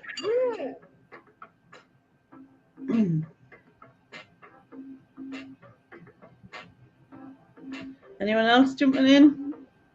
It's one space. Just go to Jackbox TV on a mobile device and type in PSPM. There you go, Michelle's in. Andrew, you'll have to press everybody's in on your phone because you were first.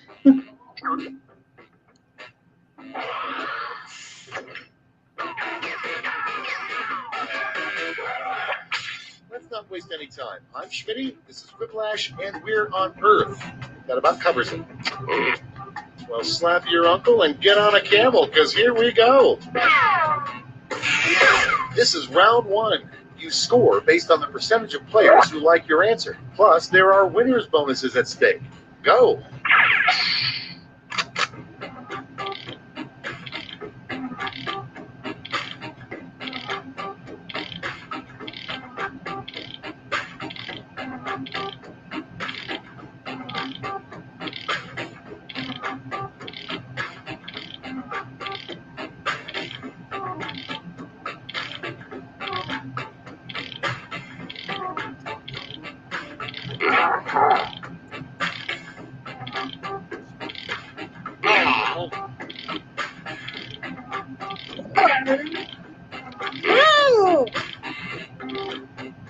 Oh no, Mr. Mandry's playing.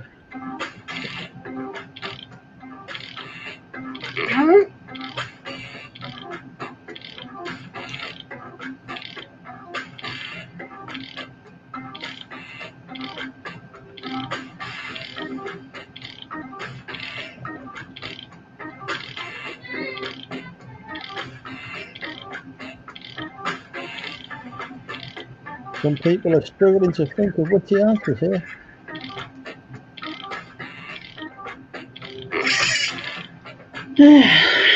Mr. Mandry's playing. Did you see? We've got 10 seconds to go, folks. Get your answers in quick. Mm-hmm. Are you playing, Susan? Oh, there you are. Yeah, I have questions I was struggling to find. Oh, little known fact about Canada. Okay, voting time. Pick your favorite.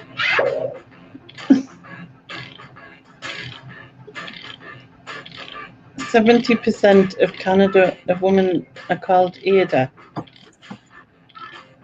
True story. Oh, never knew that.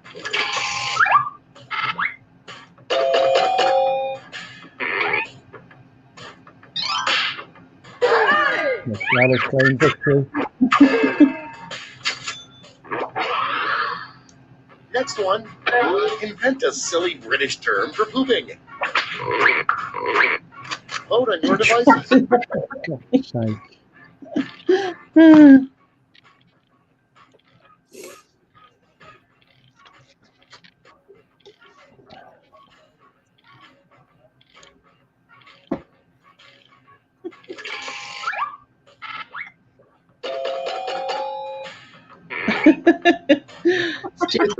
Too good at it. Guaranteed to get a bloody vote.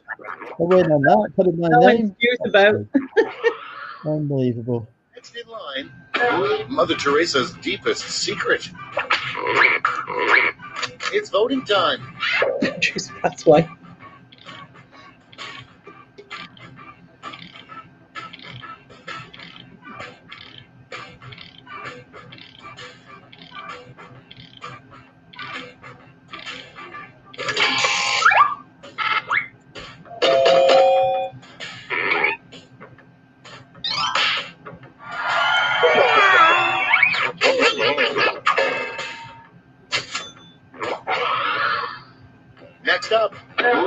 Okay, fine. What do you want to talk about then? Time to vote.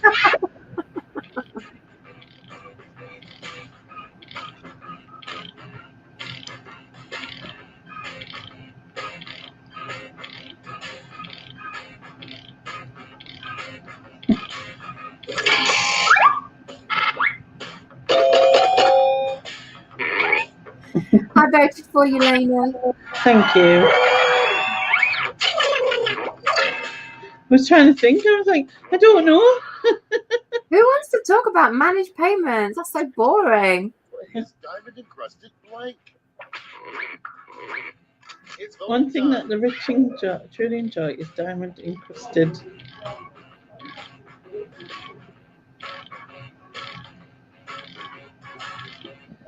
I thought someone would have went with like cock ring or something. We're not all at your All level, sorts of Lainey. All sorts of answers there. I can think of anything that the rich would want diamond encrusted. So I'd think. Thanks for the votes. They have a jazzle. And next is No. that would not work as well as skis. Vote on your devices.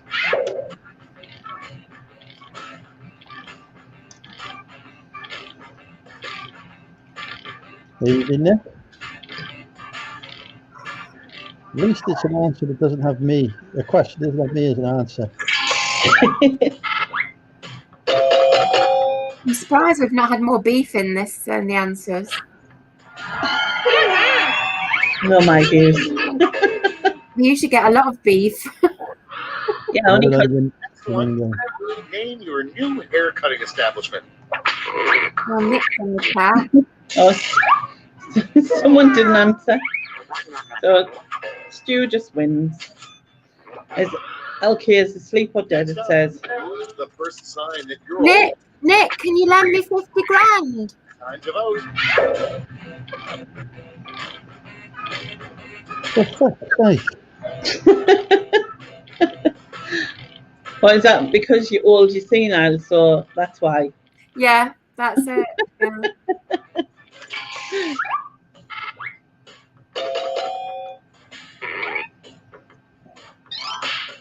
Bloody stupid audience.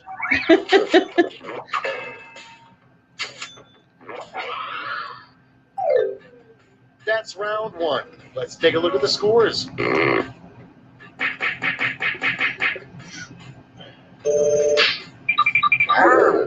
Well done, Stu. How can I be last? Now round two, where all points and bonuses are double. Do you need that explaining? Drama.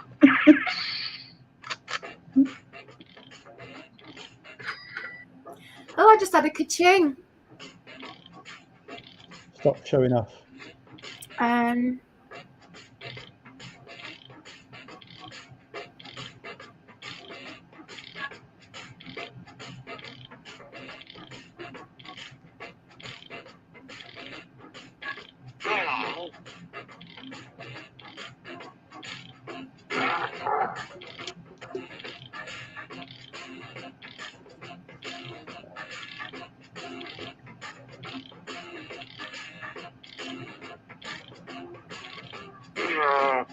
I've done well today. I've got 125 grand that I've scammed from some YouTuber. Let's take a look. Starting things off, the next product for Matthew McConaughey to endorse. Okay, everyone, vote for your favorite.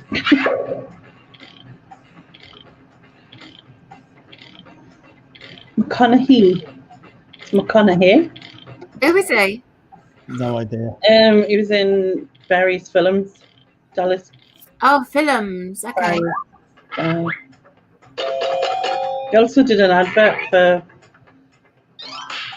some chocolate, and I can't remember. A glorious victory there for UK folks.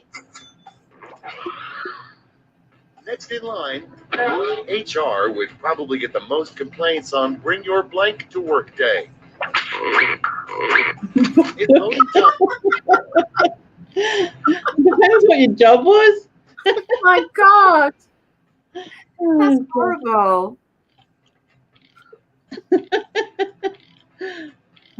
I know people who've done that before. Probably wearing it. I've got a feeling Mr. Manley's going to win this one. Yeah, just by a mile. Nice one, Stu. Okay, next one. The best part of turning 100 years old. Time to vote.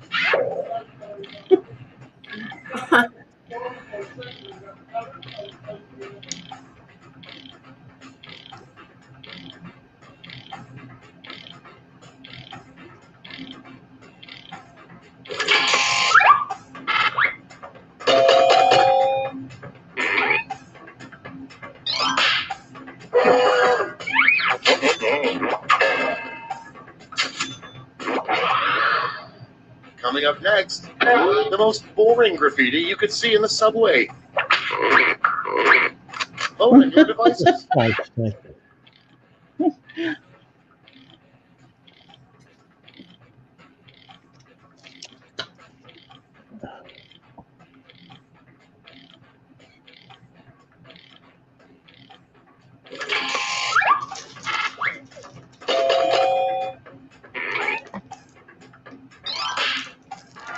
Look at you.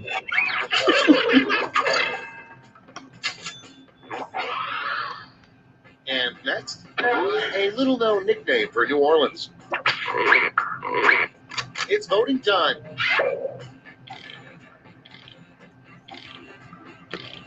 I mean, I've just gone with what I want there, really. So want to show you your tits. Show them figured.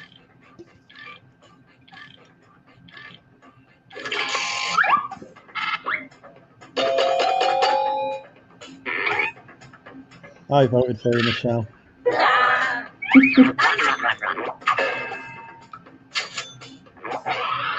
think Stu's very good at this game.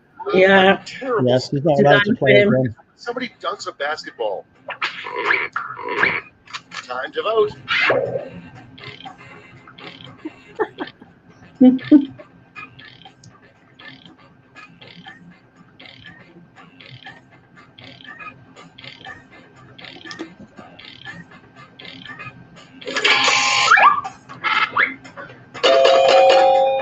Oh, for fuck's sake. Come on, audience.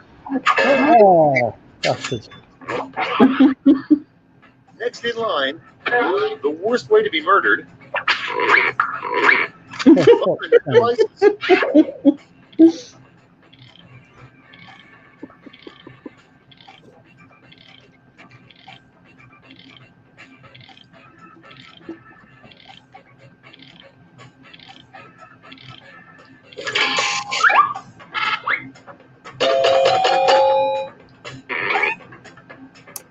You let me down. You let me down. That's better. Okay, next one. A name for a brand of designer adult diapers. It's voting time. Oh, for fuck's sake. What does that say? Shit tie yourself. Don't know, I voted for it. Shit to yourself. I don't know.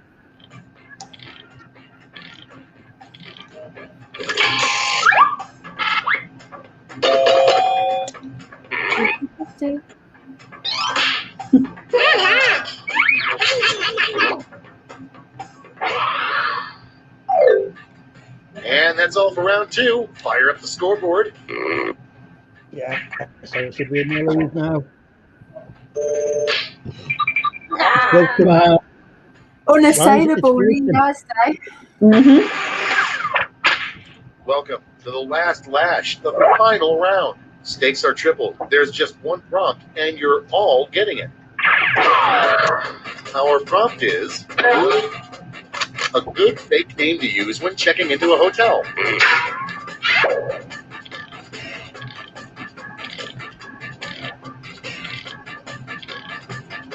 Right, don't put my name here for fuck's sake, because everyone's just going to do that.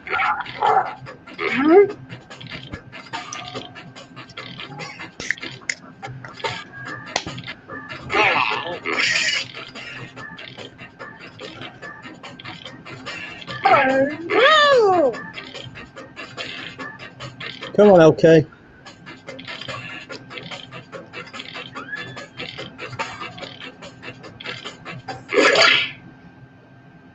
Okay, soak it in. Vote away. Nick killed.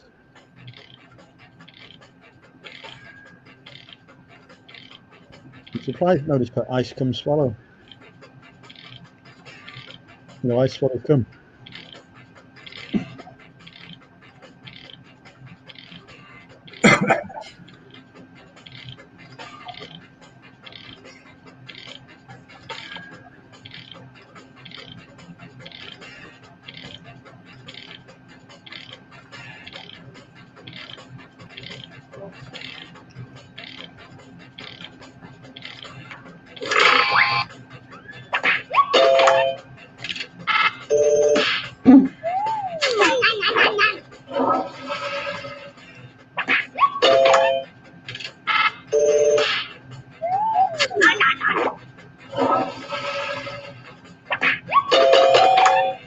Boom.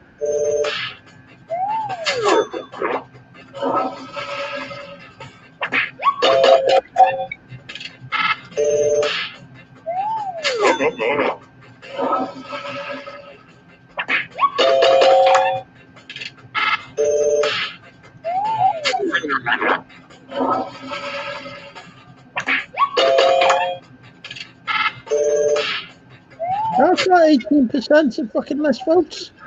Oh, two audience votes. Fuck's sake.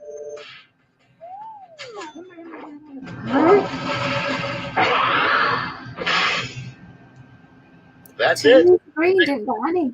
Scores. I'll play anyone.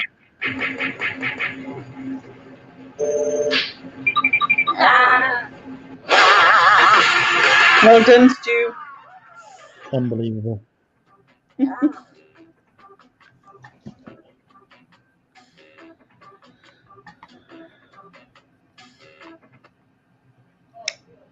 There you go. Clearly, that game was entirely fixed. Anyone who put my name in it was guaranteed a point.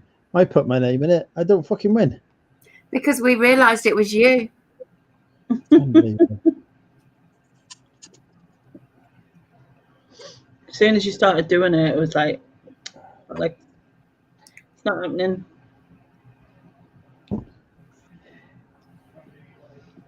Anyway, I'm gonna go.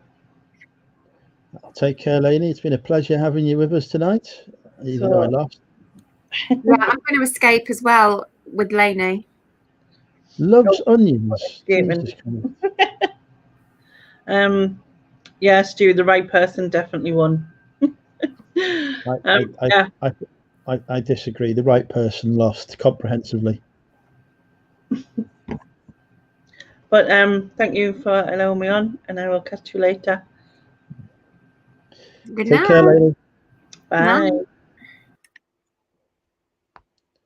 Just me and you again, Phil. I'll put the link in the Indeed, chat indeed. if anyone wants to come on. I've just ate an entire wheel of camembert, which is very nice. This is what happens when you work in supermarkets. Yes, and some raw mushrooms. Well, at least there weren't onions. No, mushrooms are good. Right, links in the chat if anyone wants to pop on and join me and Collector Phil. We've not changed his name yet. Merch available. Hang on, we've got a guest coming in. Hi, Bobby. What are you eating now? Don't worry, I finished my own words. Sorry? Is that a salad? Partially a salad. Jesus Christ, what's wrong with you? Well, the burger part I ate already, so. Unbelievable.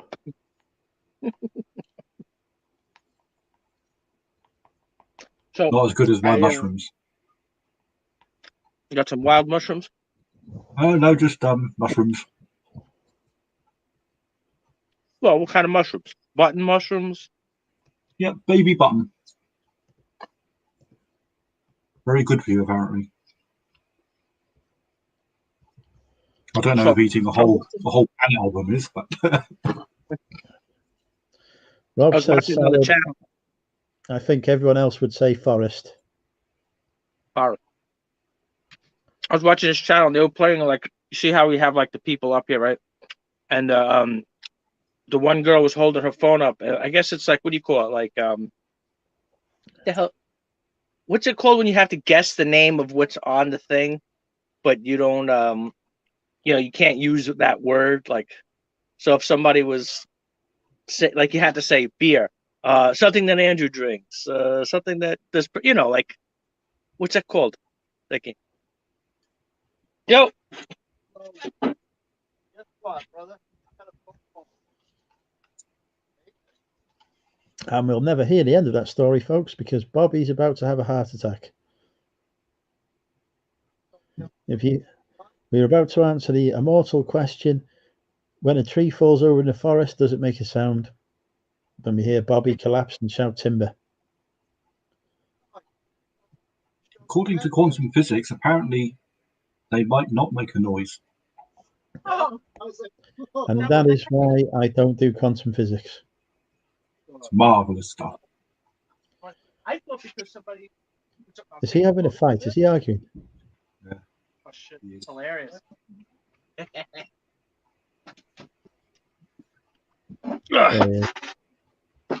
Yeah, no, I had Matthew one day asked me a question.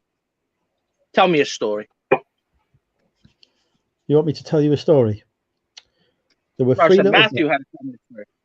There was 3 little bears who all lived in a house. One day they went out for a walk, and in the meantime, a girl called Goldilocks came in the house. Uh-oh. I can't wait to hear where this is going. She sat on the table. She walked in. She saw 3 bowls of porridge. Christ knows what had left them on the side. She tried the first one. It was too hot. She tried the second one. It was too cold. She tried the third one. It was just right. Then she decided she wanted a nap. She tried the first bed. It was too big. She tried the second bed. It was too small. She tried the third one. It was just right. Then she got eaten by a bear and died. True story. Oh. Fantastic. You can tell that story to my niece. She now has a path. You've ruined the book for me now. You should have said those spoilers.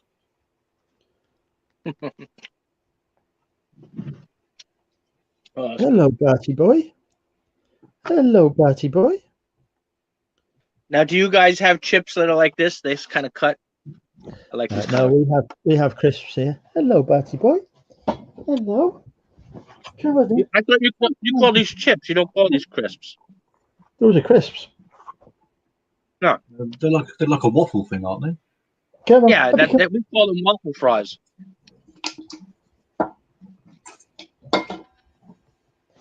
Where you going? Where you going? We got all this stuff. Just pull it different names. Yeah.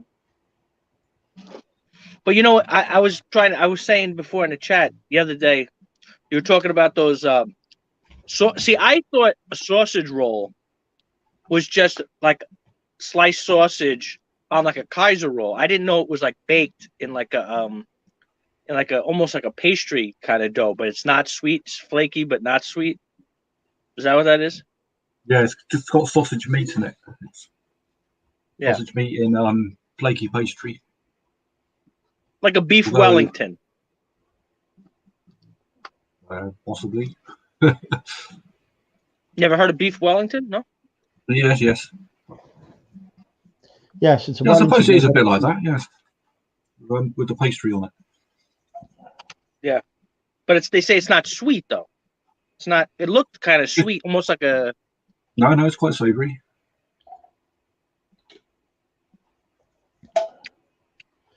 So, gentlemen, never have I ever had sex with another man.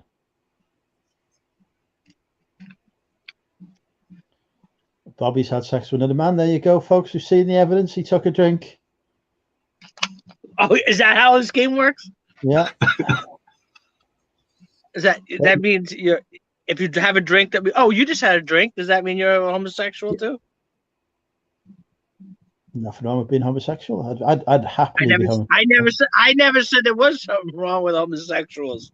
I just said I took a drink and you took a drink. Does that make you homosexual? That would mean I was bisexual, surely. Whatever. I don't know. Now you're mincing words. Never have I ever had sex with a chicken.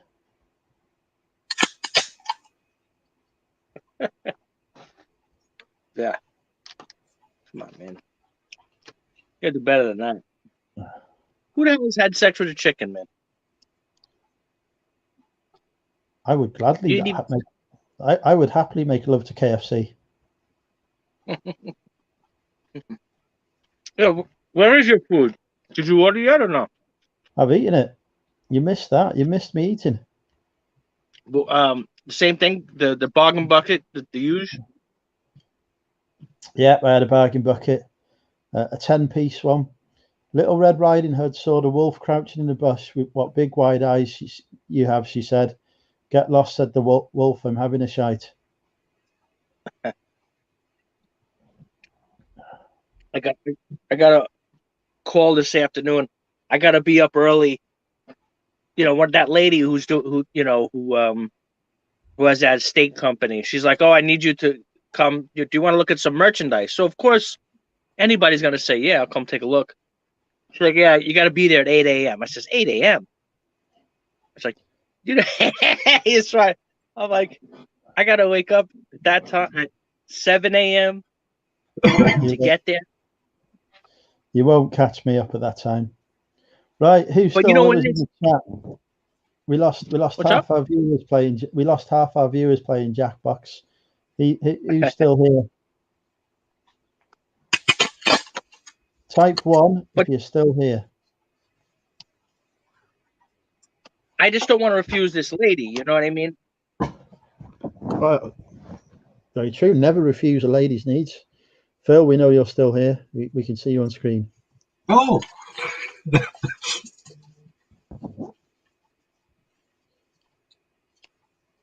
Yeah, I don't want to. Because you know how it is. If I would have told her no, then you know what that means? She's gonna call another guy. We have got Jason. We have got Kaz. We've got LGG. We've got Stephen. We've got Pete. We've got Sean. We've lost all our female viewers.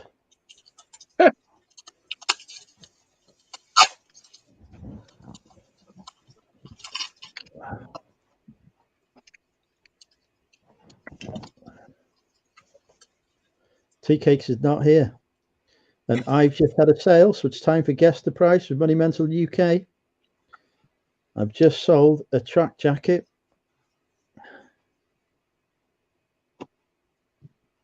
How much do you reckon? £40. 40. We've got 40. Are you going to give any hint? Adidas? Adidas? No, not Adidas. Fila? Nope. We've got a guess that is £2 each. Richard Payne's still here. Got a guess that's £2 off.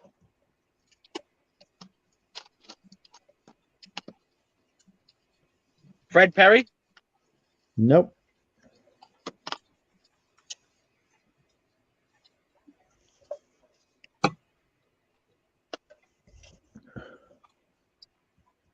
Well done, Pete. It was indeed £18. If they pay, which I hope they will. Yeah, I had a guy buy a T-shirt this morning, and you send him, and I'm sure you send those direct offers. Yeah. The guy accepts the offer, and I message the guy. I'm like, man, you got to pay for this, right? But the guy had no feedback. He's like, yeah, I'll pay later.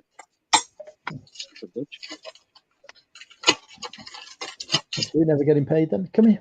Come up, Andrew. Come up here. Barty. Come to Andrew. Come on. No, miserable dog. So yeah, we've got one female viewer left. The ladies really don't like not seeing me on screen.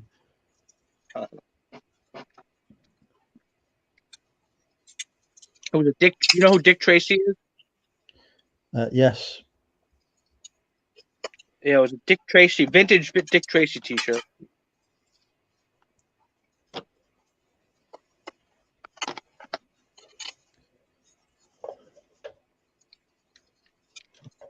Who's buying T-shirts in this weather? Somebody in Malaysia. Fair enough. There's a lot of PvP people that says would hello. send stuff.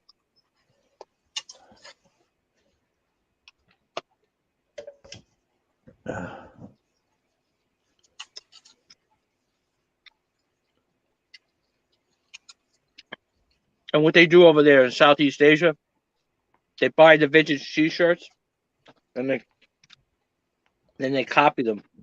Come on. And then they sell them back to us. Because a lot of times, the expensive ones, people, if it's a vintage rock concert T-shirt that's worth hundreds of dollars, they buy just the one, and then they sell the copies for like $10, $20 a piece.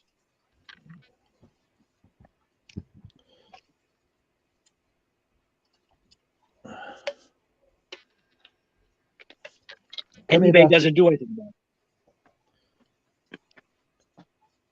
Come here, Batty. Come on, up you come. Up, Batty. Oh. Unbelievable. I'm going to go to bed after this can anyway, folks. I am knackered. I gotta say, I love that word. What, bed? If I could steal one word from British English. You can steal one word. Every word you speak is stolen. You know what I mean. Boom, there we go. I've got paid for my track jacket. So, what have I ended you up still on? Say, what brand is it? Still say what? What brand is it? What designer? LS. Or Alessi. Oh, Alessi. Yeah, okay. Did you have that in your picture, an Alessi jacket? And somewhere? Yeah. I don't know. How about, I have what the hell is it?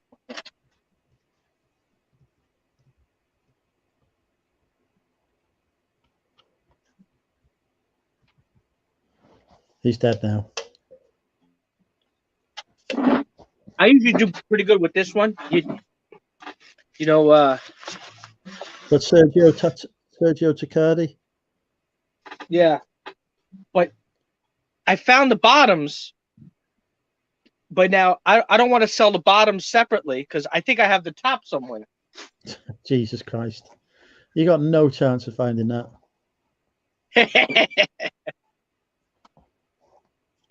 They got to be somewhere on here. I've got a full Kappa tracksuit somewhere in my death pile. I have no idea where. Yeah. Kappa over here is not. Sergio Tacchini was a lot more popular. Sergio Tacchini. Fila, especially if it was the, if you have the velour, those are the ones that's really well. Yeah. The velour tracksuits. Yeah. Yeah, I've been listing some tracksuit tops this week. I've just sold one. So yeah, I am the future. Tracks. No Depop sales today. Somebody buy some stuff on Depop. So just those two platforms, eBay and Depop, that's what you're using?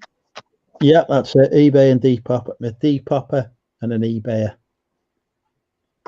So you think what, like for every one eBay sale or every 10 eBay sales, you do what? 2 or 3 Depops? I'm only recently on the Depop, to be honest. I'm still building it up. So Depop once a week or something? Oh no, once a week. 2 or 3 items a week at the minute, but I've not got a lot listed on there. Mm-hmm. I'm building it up, getting more stock on there. Yeah, because I think we were talking about that. That software. You said you guys don't have that. Because remember that software that Tommy was talking about? That what do they call that? List Perfectly, yeah. Yeah, exactly. That's it. You said that they don't have that available in your region. Nope. eBay UK are not a fan of it.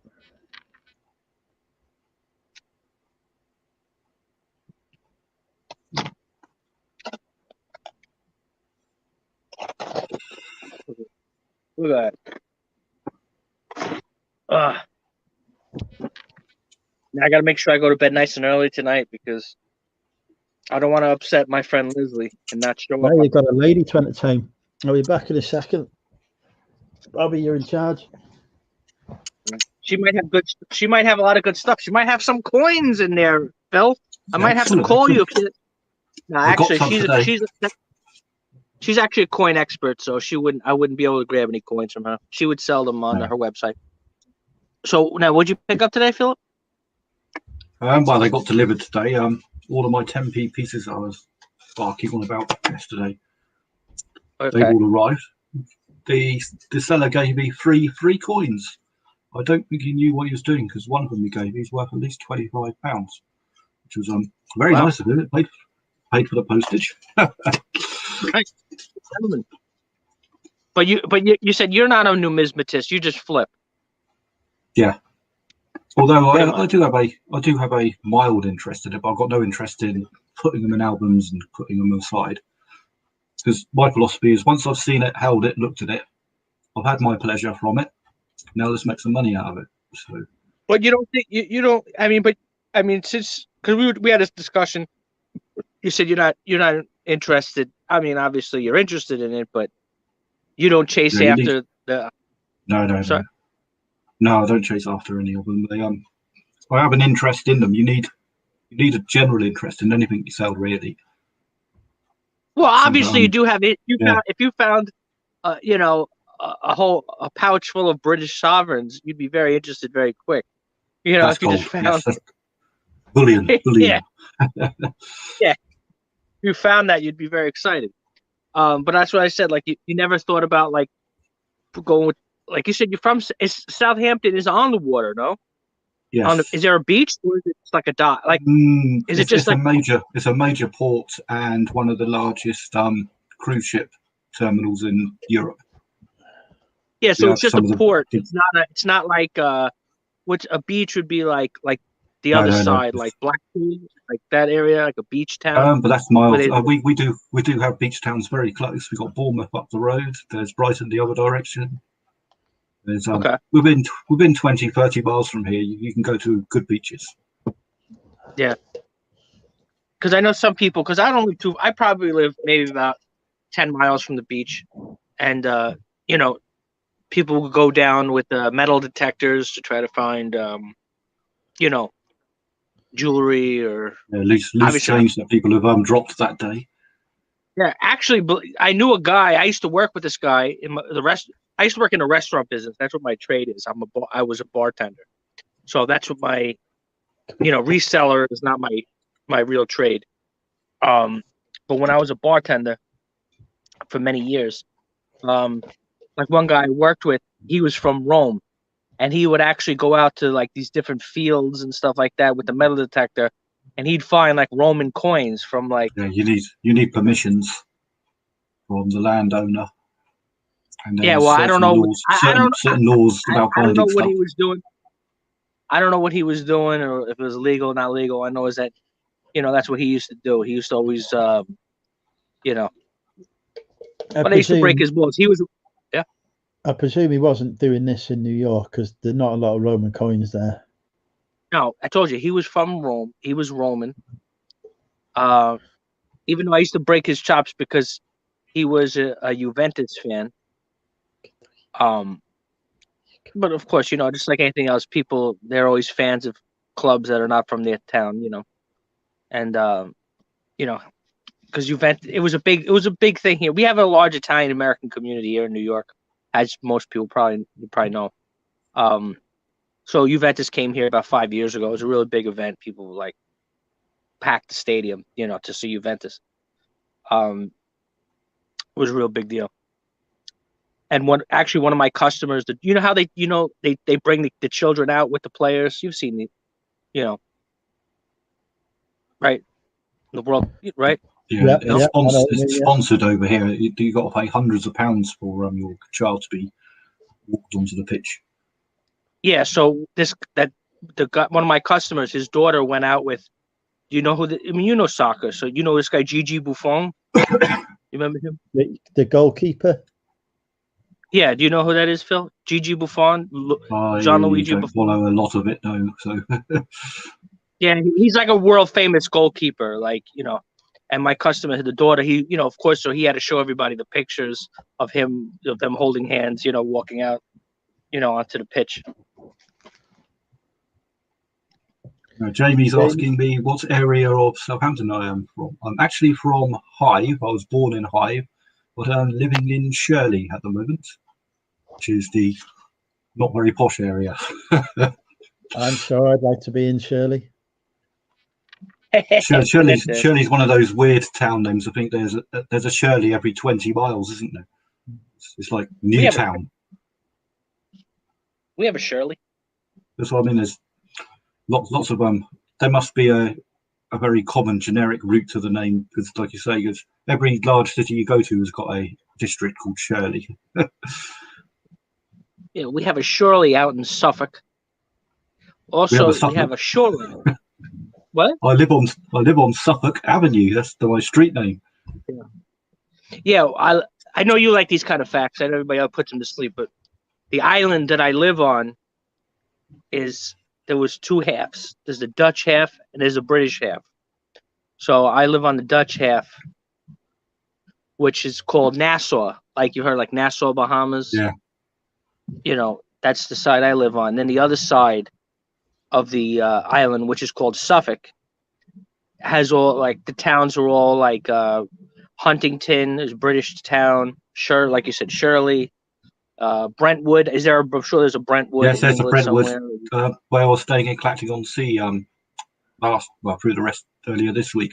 There's a Brentwood towards London there, and I think Clacton-on-Sea is in Suffolk as well. I'm not sure what county it's in. It's just past Essex somewhere. And there's an area, of course, it's very famous called the Hamptons, it's a very wealthy area. People that are just about every city in the UK is something Hampton. Like I'm in Southampton, there's a Northampton, and Littlehampton, and you name a word, you put Hampton after it, there's a town named after it. And then some of the towns that we have. Hold on. Yo. That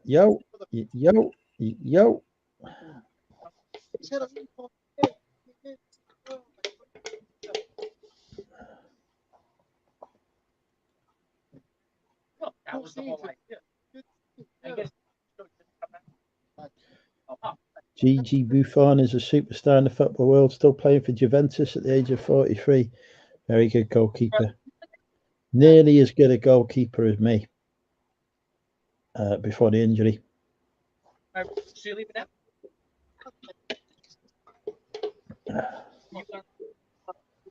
I should leave everything. All right, brother. I'll talk to you. Peace. Right now, make the first cut. Really? Yeah, make the first cut. Right now. When did they don't play? Wolverhampton, yes, quite right. Buckleyhampton, Wrexhampton. Famous Wrexhampton. Very famous Blinthampton, Moldhampton.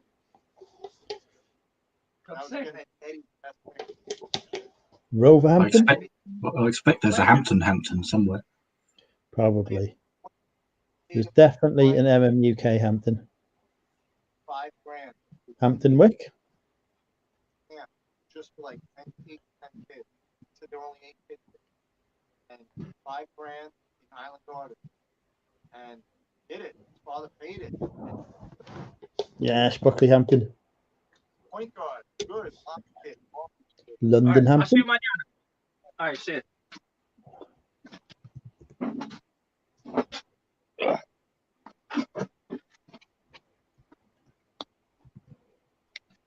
Most of them are made up PvP.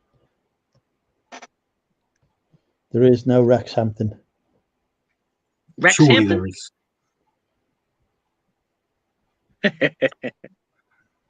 You know every township and county and every road. Of course I do. Don't you? But now roads wise, like are were things mostly built at the same time pretty much? I mean, I know everything it's such an old history, like you could tell right away just from the streets, like, okay, this is the northern or southern, or just do they basically look the same, or is it like there a big difference in one region than the other? I'm confused by the question. Do you mean the roads look the same, or? Yeah, the road layout rather. Well, a road is a road, surely. Well, I'm just saying. Well, here it's different. Here, I mean, United States is so big that it's like, I could look at the street. I could look at a picture on eBay and they show the picture of the street. I could see, which part of the country it's from. Do you mean by roads? Zane's popping in? Hi, Zane. Oh, look who it is. Like, for example, like in South and design every city is designed the same, whether it's Santiago, Chile or Havana, Cuba. They all the towns, they all look the same. There's PvP's popping in. Hi, PvP. The most handsome man on the planet, Andrew, and Phil, PvP, Bob, everyone. How are you? We are good. Doing good. Thank goodness it's Friday. Yeah. Yeah. Hi, guys. Another week done. It is. Yeah. Oh, speaking of roads, I had to pop in. I think Krillin is kind of talking about the grid system, like, the modern street layouts we have in North America here, as opposed to some of the street layouts in Europe that are maybe more ancient, and they're more circular, maybe, or they're not as much of a grid pattern. In the United Kingdom, we got one city that looks like that, or town, and that's Milton Keynes, which is a very modern place. It was built from scratch, I think, and they've got like First Street, Second Street, and stuff like this. Yeah. Although if you look at it on a map, it's nowhere near as grid-like as if you say look at a road map of major US cities, which are like a checkerboard, aren't they? Yeah, it's like that in Canada too. I mean, most of the larger cities are going to be all grid layouts for the most part. I mean, sure, we do have some, winding roads here and there in the city, but nothing too much. I mean, I imagine in Europe, there's a lot of smaller towns and even some of the larger cities that have, sort of more winding streets and a lot of narrow streets too over there, right? More than here. Although a lot of the narrower streets, I think over the last century or so, have been widened. Oh, okay. Yeah, because everything is narrow. The cars are smaller. Everything is, Yeah, Southampton's round about, I think, 1,200 years old or something. Mm. Yeah, well, when did the first cities actually go back in the UK? I mean, they must go back like, what, 1,500 years? It's a long time. There's London, obviously, which I can't remember what the ancient name of that was. It was Loveton or something, wasn't it? That goes back. I think a lot of the major settlements are around about 1,200, 1,200 years old. But it all depends on like where the settlements were and what value they were. Yeah, because you guys had the Romans in the UK for quite some time there. And that's a long time ago. The last couple of thousand years. Oh yeah, the Vikings came and had a look. I think the French had a look at one point. Because I mean, Rome they fell around 1,500 or something. The last bits of Rome were gone pretty much. I think they made it all the way up to Scotland and then got a bit scared and ran back. Yeah, I guess Hadrian's Wall. I guess that's as far as they got. People go crazy. And this Stonehenge that's pretty old as well. very old, about 12,000 years. Yeah, I remember That's about 30 miles from me, Stonehenge. Were they dated at what year? It's got. I think it's around about. I'm not sure. It changes all the time when they find new techniques because all the stones apparently are Welsh, and that's quite a long way to drag those damn great big things. Wow. I think they had there's speculation they had some form of canal system they may have used to get them there, because I can't see you hauling great big chunks of granite like that. I think it's granite. Well, But they haul a good few 100 miles. Was it the Druids that built Stonehenge? No, those are the people that use it now. Really, they still haven't. That's There's many ideas. I think a lot of people think it must have been a hell of a lot different back then. That they believe that may have actually been roofed with wooden rafters and goodness knows what. Or it may not be, because none of that would exist now, and there's no archaeological record of anything like that. Yeah, so no historical record. It's speculation. Yeah. Although the orientation of the stones do point to it was used to either celebrate or calculate dates. Yeah, it's the way they lined up. It's arranged to line up with the solstice. With the solstice, yeah. Hmm. Now, well, according to Wikipedia. Sorry, go, Bobby. No, I just want to ask Philip, how far your family lineage you can go back? I haven't looked into it a hell of a lot. On my father's side, I can probably go back quite comfortably a couple of 100 years because he's English, but my mother is Maltese. Oh yeah, I remember you saying that. So that makes it more difficult to look up. But I could probably go back to about 1800. I haven't tried to dig, so. But Higginson, my surname is a very English name, very English sounding. Oh sure. I don't think you get many Higginsons anywhere else in the world. I think there's one or two in America. I think one is a very famous, or was a famous football player.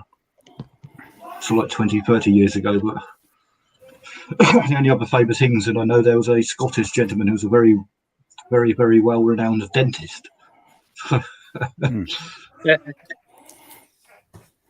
So, Bobby, is that you sitting in like your shop, or is like a storage or garage? What's that? Yeah. So what I do is I rent a space. It's probably about, I don't know, maybe 500 square feet, and it's a basement of a charity shop, you would call it. It's a basement of there. And I was a customer of this woman's store, and she had room in her basement for me to rent, because she didn't have much stock down there. She basically just, she had some stuff, but I ended up talking her into letting me rent this space because it would bring her more money, me paying her rent rather than, the some of the merchandise she was, because there was no customers in here. So, but what I really liked about this, what really attracted me to, now, Zane, you could take a look up here. I'm going to, I want to show you. Come on. Well, if it's down in a basement, like you have a footfall for the customers who are walking by, like on a street or something, or like you manage it all online. Now, Zane, you can see up there. You see these metal racks? Yeah. Okay, so what happened was, that's what attracted to me right away to this store, was that I sell mainly suits online. That's one of, obviously you can see, that's one of my main things that I sell. So this store where before she was here, before it was a thrift store, it used to be like a wedding store. They sell wedding, like wedding planner kind of place, whatever it was. So they used to have a lot of wedding dresses down here, and so that's why I got so excited, because I was like, oh, this is great, because I can hang up. I don't have to worry about racks and stuff because I already have these huge racks hanging from the ceiling. So that really is like a bonus. So yeah, but you have a customer visiting down in a basement offline, or it's all online that you're relying? That guy Matthew, that guy I was just talking to is not a customer. He rents this. He rents the. Remember, I showed you the antique booth next with collectibles. Didn't you see that? I mean, we didn't see him on a camera, but we did hear somebody talking. Yeah. He just rents next. But I'm saying I showed you, I think maybe last week, all those collectibles and toys. Remember that room with all the toys in there? Yeah. He operates that. Yeah, so he runs that part out, but he has customers off the street. He doesn't do eBay. He does some Facebook Marketplace. People come by, and you only do eBay then? Is there any other platform you sell on? No, I do that. I always ask, like you'll always hear me asking Andrew and other people, like, how's Depop, how's Etsy, how's this, how's that, But right now I'm just. Because I'm trying to, I want to test some of those other sites, but it's like anything else. I'm behind on listing. Most people. How many have you hit 400 listings yet? About there. You only have 400 listing, on your store. Yeah, for all that stock. Enough stock to have 20,000 listings. Yeah. No, come on. No, clothing takes a while. Yeah, there are a lot of clothing and all. Clothing is not like selling. Listing a suit could take 20 minutes, half an hour. It's not like selling. Look who you're talking to. I am the world's greatest clothing seller. Yes, I know. Yeah. But what's your process of listing? Like, how do you take your pictures and stuff for the? Well, the first thing I do, obviously, when I bring the stuff back, I have to, I re-inspect. Like tomorrow, I was just mentioning, I don't know when you jumped on. I have an estate sale company. I think we were talking, I don't know, about estate sales. People, they pass away. Well, I was in the video early and then I left. And then when I came back, you was talking about being yourself as a bartender. So that's when I joined the video. Okay. Yeah, no, I'm talking about, I think, because last week, we've been talking for a few weeks now. I've been seeing. But my point is, I work with estate sale companies that they liquidate people's estates. So, make the story short, one lady who does these estate sales, she's letting me in private. Not me, it might be a handful of people. I don't want to, when I say private, not just me. There might be a few people she's going to let in. She already did an auction and sold off 99% of this guy's stuff that he had in his house. He already moved down to Florida. But there's still other stuff there that she never listed, which he probably just added later, probably just told her, oh, just take it, fuck it, just throw it out, just donate it. So obviously she's going to say, oh, if I'm interested in buying it. But the only thing is she needs me to come there very early in the morning, and I'm not a morning person. But I mainly buy, like the thing is I buy men's suits. Men's suits are we call it long tail item. It's not about pricing. It's not about, well, if I just lower the price another $5, $10. It's just a matter of you have to wait to find somebody who likes that style and find somebody who it's going to fit, So. Yeah, what I'm trying to understand, what really takes you like half an hour? Like, what's your listing process? Here's what takes a long time.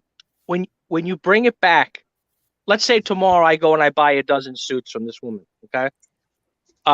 When I bring it back, I have to re-inspect the suit. When you go there and you're buying stuff, you can look at stuff, but there's always other flaws that you're gonna find. So I have to re-inspect the suit. That's number one. Then number two, I have to start the picture process. Okay, and when you take a pic, it's not like a cell phone case where you take a picture of the front and back. And that's it. You have to take a picture of the inside, the outside, the back, the front, the sleeves. You got to use basically all the 12 pictures that eBay gives you, and a lot of times I even need more than 12. So what I'll use that thing that cuts half the picture in half, where I'm using two different pictures onto one block, just because I don't have enough space. That process and when you're doing the photography, it's very difficult to get the lighting right. If you're selling a Monopoly board game and the shade is not perfectly right, but when you're selling a suit, you have to make sure you have the camera setting on the right angle, because if it's gray or if it's people say, oh no, this is blue, it's gray. So that's the difficult part of taking the picture. Then you have the measurements. So when you measure a suit, you have to measure, measurement for the suit is really, really important. Like if it doesn't fit right, it's not going to look good. So people who really buy the suit, obviously they care a lot about it. He spends half his time trying to eat the remnants of his bloody sandwich when he's taking pictures. That's the problem. But what's your listing process, Andrew? Like how you manage to list? I mean, obviously, as he's saying, clothing can take a long time. Hang it on a clothes hanger, whack it on the wall, take a couple of pictures, 4 pictures, job done. Quick measurements. It's about 5 minutes. Suit maybe a bit longer. On one listing. Yeah. And how you take your pictures? Like you using what type of equipment you're using for your pictures? And lighting and stuff? The lights are on. I have a ring light with variable color, which is very handy. Yeah, like Zane here. Take a look. You see this?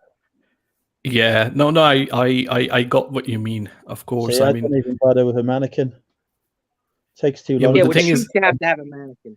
Yeah, he's selling the suit, so obviously, I've sold suits, no mannequin required.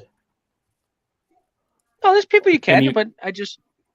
So, can you give him any kind of tips if the customer will, like, let's say it's a different colors as it seems in a picture, like how he can deal with that then?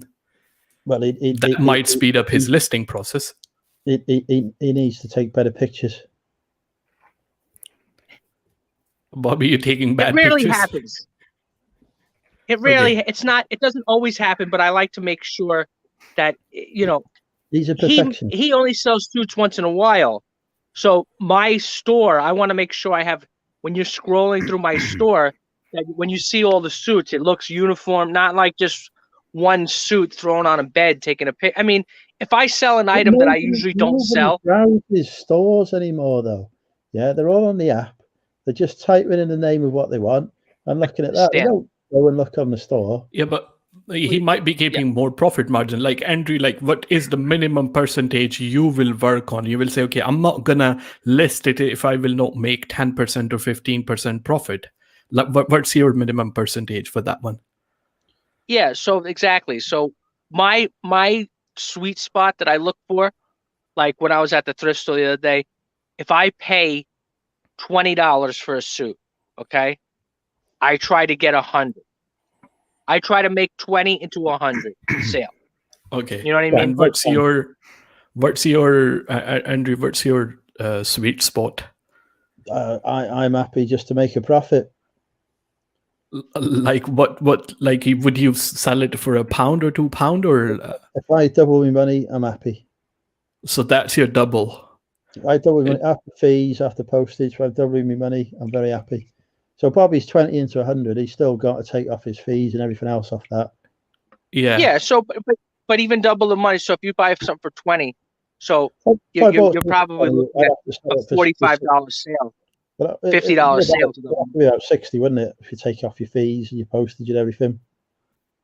Yeah, so with postage, say 60. Okay. Yeah. So I'm shooting for a little bit higher.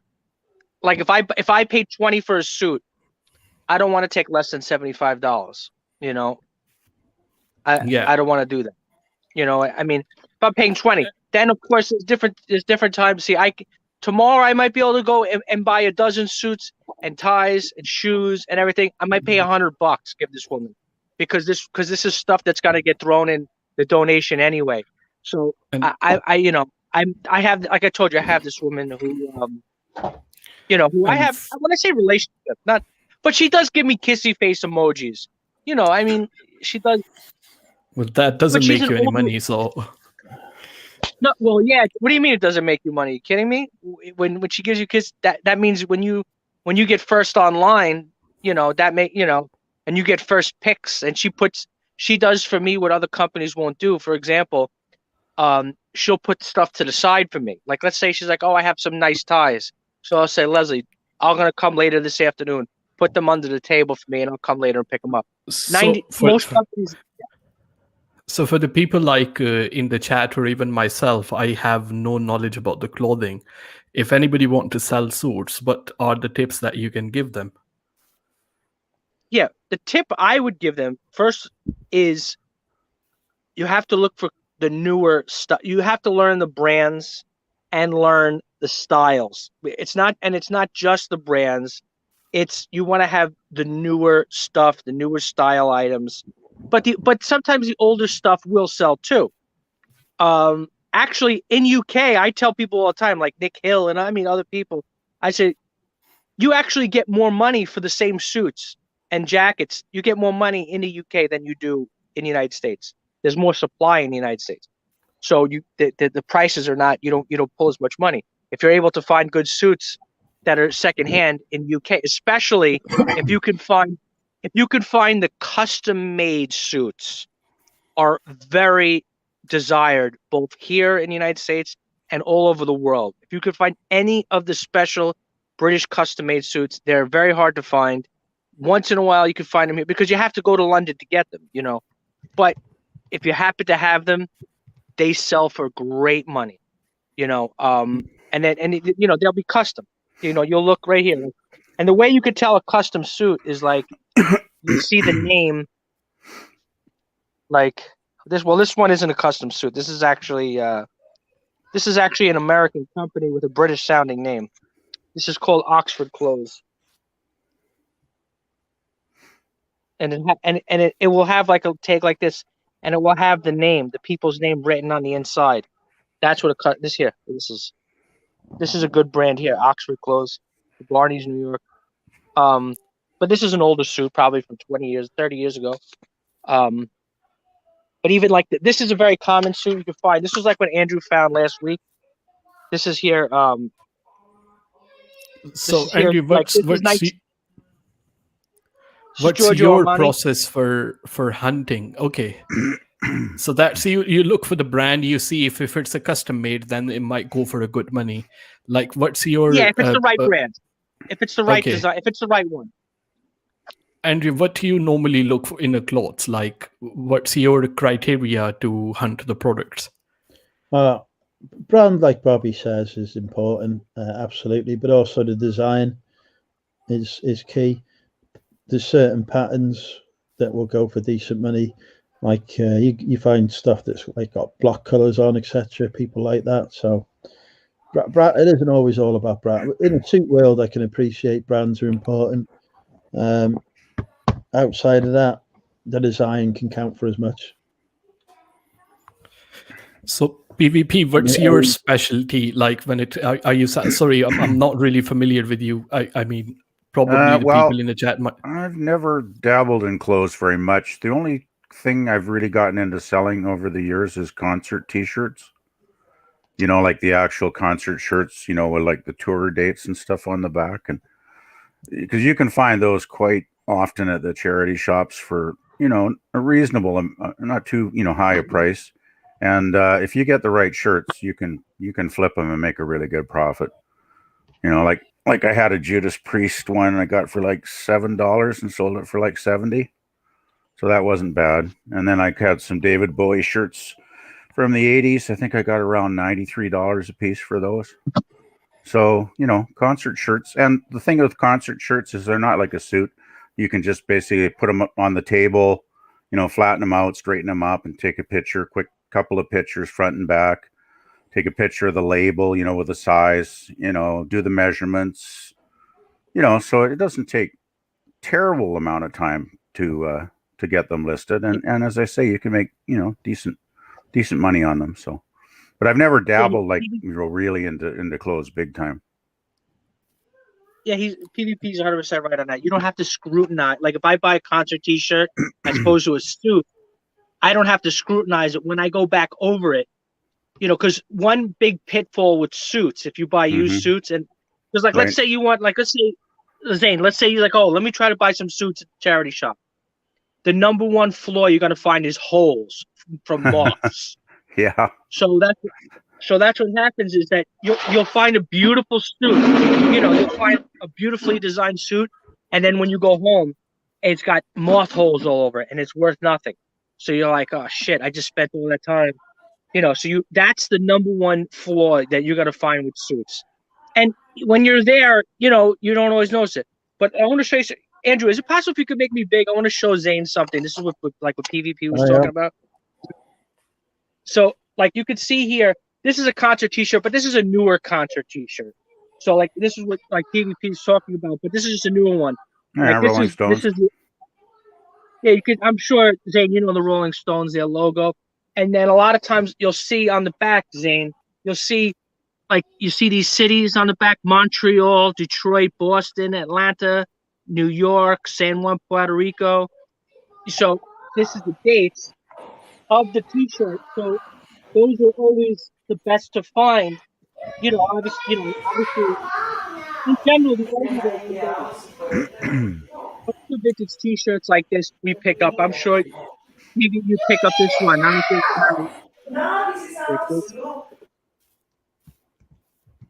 something like that. I got your point. One other thing too here, college T-shirts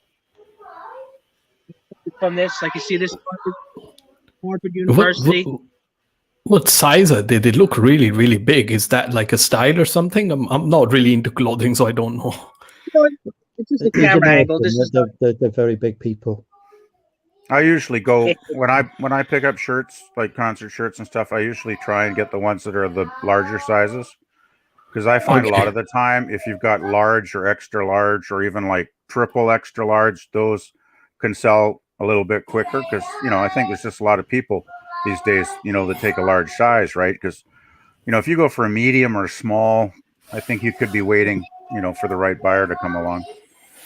Yeah, that's a really good point. So you guys recommend going for like a large or extra large will be the good size for the clothing? I'd go for the larger sizes personally. Okay. But if I saw a really great shirt, like let's put it this way, if I saw like a Pink Floyd shirt from the 1960s that was in really great shape and it wasn't too expensive, and I figured it was the real deal, I'd snap it up, because, who knows what kind of money you could get for something like that, because the rarity would be unreal, right? If it was in good condition. Yeah. So it all depends what you find, really. But yeah, I generally go for the larger sizes myself. I think they sell a little quicker. Like, you know who this is, right? PvP? Oh, that's Kenny Rogers, isn't it? Yeah. Yeah. So I picked this up. Kenny Rogers, yeah. So like this one. Yeah, he just passed away like in the last year, didn't he? Yeah. So that could be worth. But this is a new one. But I'm not familiar with him, so for me it looks like a brother of Morgan Freeman, probably. I remember Kenny Rogers just going back to the 70s, right? Yeah, but this particular T-shirt was from the World Tour, whatever the hell, recent, and also here's another maybe his last tour. And Tea Cakes in the chat makes really good point as well, and said people will wear them extra baggy too, so that might be a style as well. Yeah, people oversized. Yeah, that's true. So Phil, when it comes to the coin, once you are hunting a coin, what you are particularly looking for in the coin, like what makes a coin collectible? Is there like a sort of criteria that the people and us have to follow, or vintage? It's rarity. Also, it's not just rarities. There's scarcity. Scarcity and rarity are slightly different. Like, if something's got a mintage of 100,000, there's not very many of them in circulation. But the scarcity would mean that it's already highly collectible and people have hoarded them away and you're unlikely to find any. So both of those are a factor. So that will affect its price and its supply. So for me, like, I have no information about the coins or anything. If I need to check like how to value a coin, it's very easy. There's plenty of online because it's quite a popular collection. A lot of people collect coins. I would think condition plays a big factor too. Like if you had a fairly rare coin that was like almost uncirculated, that could just be worth a lot more. The condition is quite a bone of contention, because what someone will grade a coin at, you may not necessarily grade it at. If, for example, one of the words they use over here is bunk, which means brilliant uncirculated. But a lot of people will sell something that is brilliant uncirculated, and it has in fact been circulated just a little bit and looks quite immaculate. But a true brilliant uncirculated coin probably hasn't come out of its packaging ever, and it has the person that did it would have worn gloves and anything like that. Right. Yeah. Makes sense. Okay, Andrew, I just want to show Zane one more thing. Could you make me big just for one more minute? I want to show you something about the T-shirts here because I don't know if you. Right. Now, Zane, I want you to see. This is a way to tell. A lot of times, if they're the older style T-shirts, you could see that. I don't know. I'm trying to look this up. Can you see that stitching? That vertical stitching? Yep. Yeah. Okay. It's it's called a single stitch going up and down vertically, right? On the sleeve. Now this one here, can you see the stitching on? You see that the stitching, the sleeve looks a lot different. Okay. Yeah. This is the newer style you can make me small again. From the mid 1990s and up, they made with that double stitch. From early 90s and down, they have the single stitch. This way, when you're finding an old shirt, because a lot of times all the information on the shirt might not be there. You might just have the name of the band on the shirt, no dates, no nothing on the back. So you'll know right away how to date the shirt. Because what happens is with a lot of the vintage T-shirts, they remake them and they make ones that look just like it. But when you could tell about the actual T-shirt stock itself, that's how you can date it, see if that is genuinely vintage, not just we call it repop or a remake or whatever it is. But the first thing I look at, you just look at the sleeve, and I'm sure now they make newer single stitch T-shirts. But I'm just saying, just as a generality, and of course, and you could feel the material. Like this is a thinner material. You always want to look for this kind of tag here. Like you'll see, you'll see a lot of old ones on this. It's called Screen Stars. They made a lot of T-shirts. Of those. Yeah, that's a common label. They made a lot of T-shirts for rock concerts and and all the different kind of things. So. Yeah, you really have to be careful though with the reprinted shirts. I mean, you go on eBay and you look at like a really popular band, like say Led Zeppelin or something, and you're going to find thousands of reprinted shirts, like brand new shirts, basically, and they're listed as new, so they're not like trying to really put anything over on anybody. But I mean, there's just so many of them out there. You got to be careful when you're going to the thrift shop, right? Because there could be tons of those things.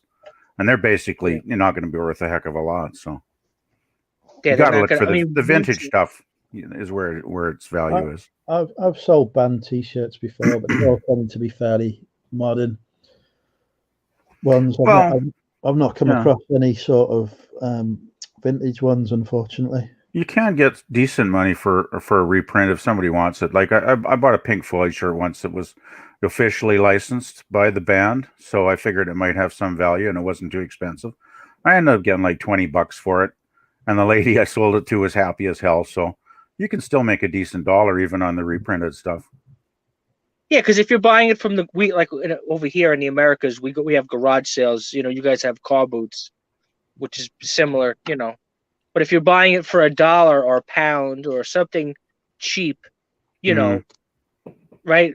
If you go to a garage sale, you buy it, and you find it for like I said, for £1. For 20, that's fine. Obviously, like okay, I'll sell it for $20. But to pay up for stuff like that, whatever it is. But me personally, at the thrift stores, I've maybe once or twice found a very good concert T-shirt at a thrift store.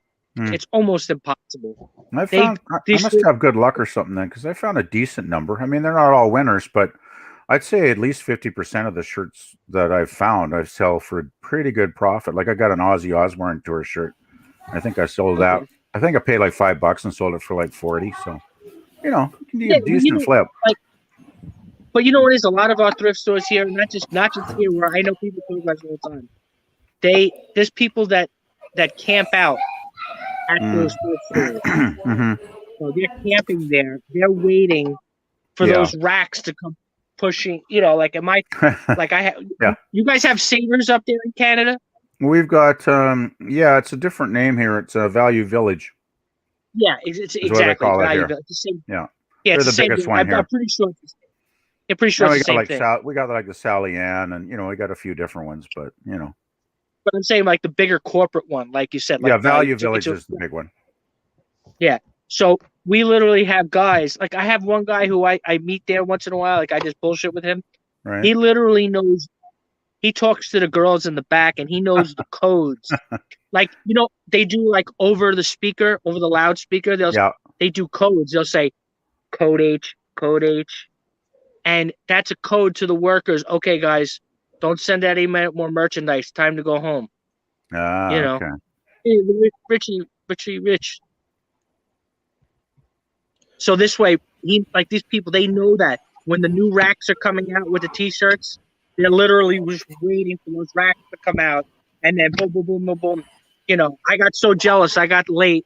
This guy got Metallica T-shirt and a Marilyn Manson T-shirt. Oh yeah. Each one sells for like $300, $400, $500 a piece. Wow. I was like, oh man, this guy is so lucky. Yeah, I hate but he's a good stuff like that. But yeah, I mean, but he camped out there all day. You know what I mean? Like, he spent the entire. Yeah, that's it. I mean, if you want to spend like 6 or 7 hours trying to make $300, I mean, I guess you're making some decent money, but if you factor in your time, right? It's like, I don't know. Yeah, but a lot of times these guys, they don't want, some people don't want the job. They'd rather do that than work the job. That's true. Still, I don't mind having a regular paycheck coming in every 2 weeks. Oh no, don't get no, don't get me wrong. I'm not. I'm just saying each his own. Yeah, true. Obviously, if you have some people have a family and they have responsibilities. Yeah. I would, and I tell people this all the time. People who want to sell full time, because they're like, oh, I sell, full time, but I'm not really a real big hustler. But some people, I tell them, I said, if I had a family, there's no way I would go full time doing this. I would. There's no. There's not even a chance. Yeah. I mean, unless you're Nick Hills. Yeah. If you're Nick Hills, then you probably could risk it. But I mean, he's an exception, isn't he? Like, yeah. Yeah. I mean, I haven't got anything listed right now because I've been basically concentrating on the job, and I'm going to get quite increased hours over the next few weeks. My hours are basically going to double. So. It's only going to be part-time on eBay for me for the next while, for sure. Yeah. Or if I could find a job where I could do my, I was thinking maybe I'll take a job like doing security, so I could do my listings while I'm working, Yeah, that's an idea. Well, hey, even a crappy job like working the graveyard shift, like at a gas station or something. I mean, I did that when I was in college, right? And I mean, after about midnight, 1 o'clock, I mean, it gets so bloody dead. You got like 4 or 5 hours. Nobody's going to come in the shop. If you got a laptop, you could just, list away and, get paid for it. Right. That's exactly what I was thinking. Something like that. Like, even if it's a crappy job, it doesn't matter. Yeah. Because I'm going to use it.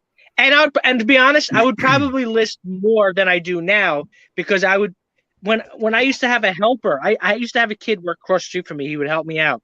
Okay. I used to get a lot more stuff done because I had to pay him. What? Right. Yeah, you got to get the value for out of the money. Yeah. Yeah, because that's the thing is, for me to have him be my helper, that means I have to get all the stuff ready and I have to do this because I know he's coming over to help me take pictures and measure and this and that.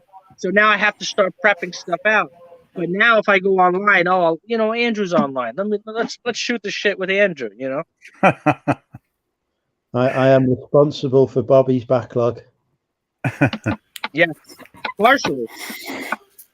Honestly, Bobby, how many items do you really think you've got stacked up in there, waiting to get listed? I'm just curious because you got a lot of stuff, man.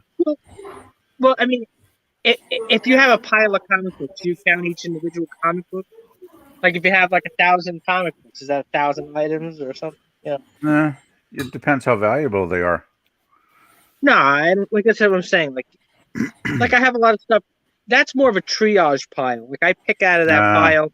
Okay. Because there's a lot of stuff. Not everything in there. Because remember, this is always what happens. It's not just me who does this. You buy 10 items, right? and then you, Right. you put them on a pile, and you want to list this, list that, and then one item needs button, one item needs to be washed, one item you're not sure what the hell it is. You're like, why the hell did I even buy it? And then you have to look at it, because that's another thing we don't talk about is in this business, and that's one thing I would say to Zane is that why people say, why do you only sell clothes? Pretty much, more or less, is because when I tried to buy all different types of items, and not being niched, I spent so much time researching, and it was like, oh my God, I'm spending a half an hour. Because think about this: if I buy one item and I spend a half an hour researching what the hell it is, or whatever, that's still time that that's listing time, right?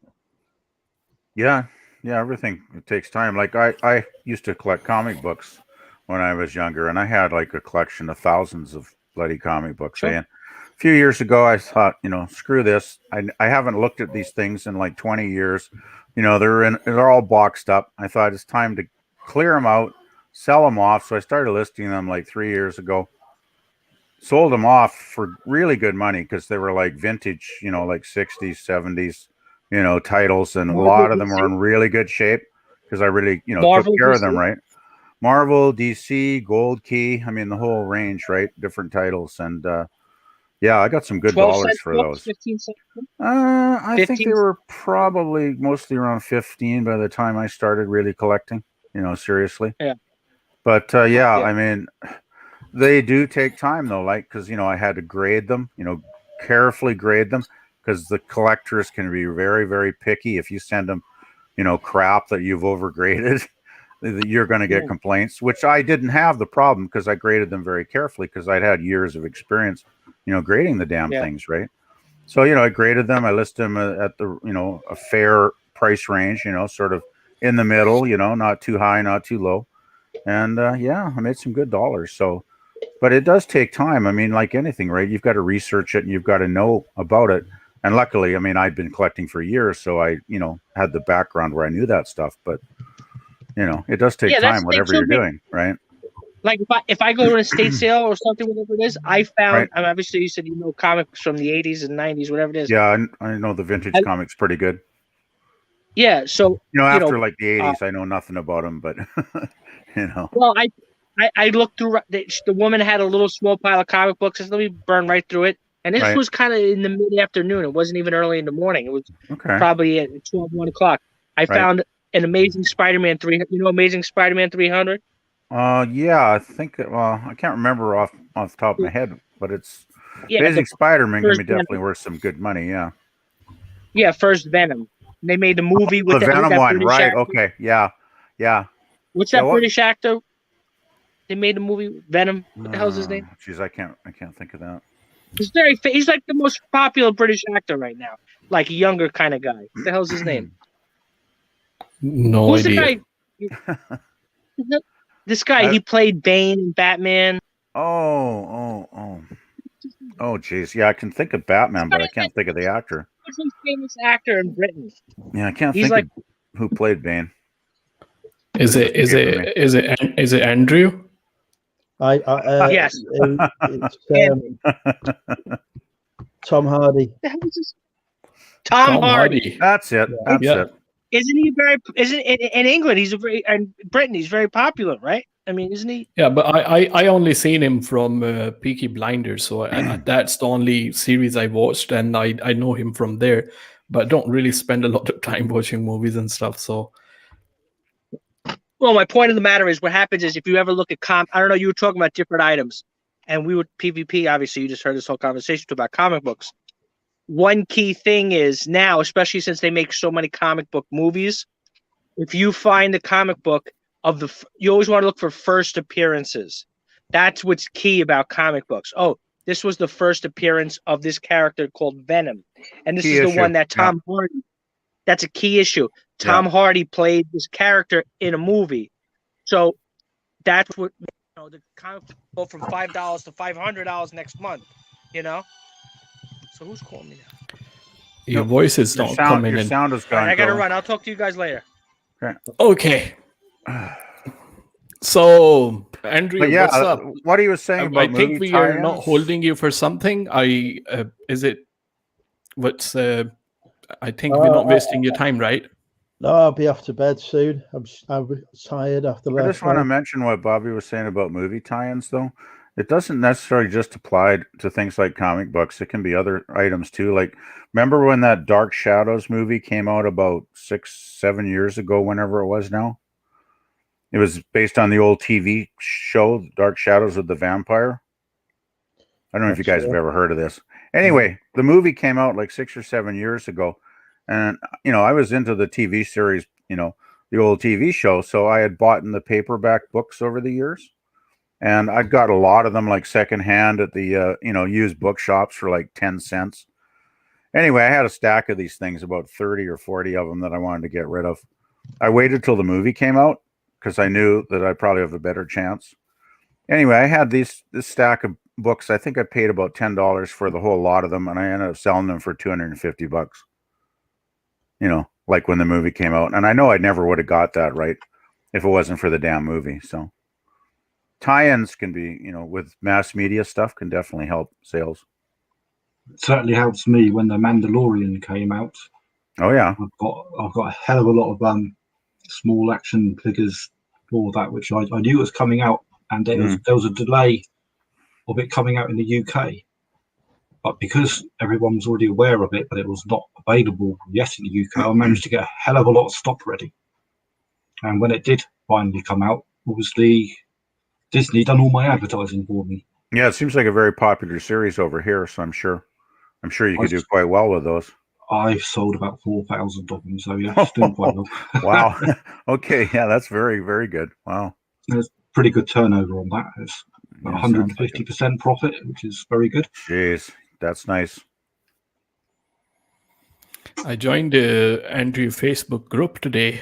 Money Mental UK, eBay, Amazon, Depop. Excellent community there. I mean, that's it's really lovely information inside. I think and many bath selfies. Just type in bath into the search and see what comes up. Oh boy! I think everybody here is also the member of that, but if somebody is not there, it's a lovely group. I think everybody. Yeah, I gotta get on. Who is selling on a Facebook, or I'm selling on eBay, selling on Amazon, selling on Depop, Etsy. I mean, everything is going on there. And again, the like button. I mean, people have to press that like button on this video as well. So if we can get some likes on this video, excellent value, excellent information here as well. And Andrew is I never have seen you asking people subscribing to the channel, so it is something I will do it for you. Too many subscribers it is. I can't keep up. They keep making bloody comments on videos. And yeah, also you are running your Instagram thing right here as well. That's gonna come. And that's all I wanted to add. So you see, you remind people. Sometimes like people wanna do it, but they just need a little bit reminder, like it is there. So that's a really excellent thing. Yeah, I'm on awesome. Instagram too, by the way. If you look up like Pleasant Valley, I think I should probably show up in the search. Anybody wants to add me? Okay, so Andrew, what's your plan for sorry? I was going to say that's a question for PvP. What is the origin of your name, Pleasant Valley Picker? Well, let's see. Well, obviously, since I sold on eBay for many years, I'm a picker. As in, the show, you've seen the show American Pickers, probably. Yeah. Where they go out and they find all kinds of stuff to sell. So there's that part of the name. And since I live in the valley, the Okanagan, it's a pleasant valley because it's really nice here. And we have like wine country and, orchards and tourism. And, so we got a big lake, an 80-mile long lake with a lake monster, by the way, called Ogopogo. Kind of a relative of Nessie, I guess. But anyway, to cut it short, I used to live on a road called Pleasant Valley Road. So it seemed like a natural Pleasant Valley Road, Pleasant Valley, Picker, PvP. Talking of lake monsters, the Loch Ness monster. That's Nessie, yeah, okay. Yeah, that's Yeah, we got the Ogopogo here. Goes back into folklore with the indigenous people telling stories about it, apparently. And over the years, locals and tourists have spotted them supposedly swimming around the lake, though nobody ever seems to get a really, really good video of it. So, but it's kind of one of those local legends, right? So it's kind of fun. And it's good for tourism, right? Sounds like the Loch Ness Monster. Sounds like a relative, I think. Yeah, basically. So we have, I really like that name, Back from Burnout. I'm not really familiar with the person. That's Mel. That's Mel. Mel is a fantastic channel. The Aussie lady, yeah. Fantastic channel. She's got so much energy, it's unreal. Mel is a very beautiful lady. Yeah, she is easy on the eyes. Yeah, I mean, the thing about the YouTube, like most of the people like eBay and Amazon and all that seller, when they join the YouTube, they really burn themselves out as well. So if they take a break and then they come back and say, okay, I'm back from the burnout, that is really like sort of resonate with the people. So, yeah. I think it had to do with some personal issues she was having health-wise. I think she kind of burned out because of health problems. And I think she mentioned that in one of her live streams or one of her videos, I remember once. But yeah, Mel's an amazing lady, though. I mean, she's got so much energy. I don't know how she does it. Like, it's unreal. And she's, by the way, she used to do a lot of clothing stuff, but now she switched to books, she told me, because of COVID. She didn't want to do the clothing anymore so much. So now she's become a big bookseller. If anybody wants to get into books, she's got tons of information on her channel about that right now. So Andrew, particularly about the clothing, like a lot of people believe there are, you have to deal with a lot of returns and stuff like this. Do you get many returns for the clothing? Well, you get the occasional change of mind and whatnot, but my returns percentage isn't high. A lot of people don't send it back anyway, even after opening a return. But yeah, I mean, as long as you check the items, you measure them carefully, picture them well, you're fine. Yeah, sometimes people just get an item, change their mind about it, or they don't like how it fits, so they'll send it back, relist it, sell it to someone else. So for a change of mind, obviously the buyer pay for the postage, so that's not really your loss. You only lose the money, the money that you have spent on dispatching the item, like on the postage. That's what you don't get it back. Lovely, yeah. Any new listing that you have to be done? You have a lot of pile of the stock that you haven't listed yet? I've got probably about 300-400 kilos of clothing to work through. So yeah, not an inconsequential amount. That's you mentioned it takes you about 4 to 5 minutes. So if you have like 400 items to be listed, that's like a lot of hours of work there. Yeah, that'll keep me busy. What's your plan for the weekend? Like, you want to get that listing done, or? I'm going to do a bit of listing this weekend. I'm off next week, so I'll list next week. I'll get 100 or so items on. But yeah, there's plenty of stuff to keep me busy. But with clothing, I find you have to have a lot of clothing listed to trigger the sales, because it's a very saturated market. A lot of people are selling clothing, especially at the moment, because it's the easiest thing for people to source, from wholesalers and such like. There's a heavy focus on clothing amongst the community at the minute. But if you're established in it, you know what you're doing, then it's all good. I'm not saying I know what I'm doing. I just know a bit about it. That's all. It's like any area on eBay, really. If you do your research and have a good knowledge of what you're selling, you can make better buying decisions and just, get better sales. I think that's what it comes down to, right? Yeah. So once you are, I lost my train of thought there.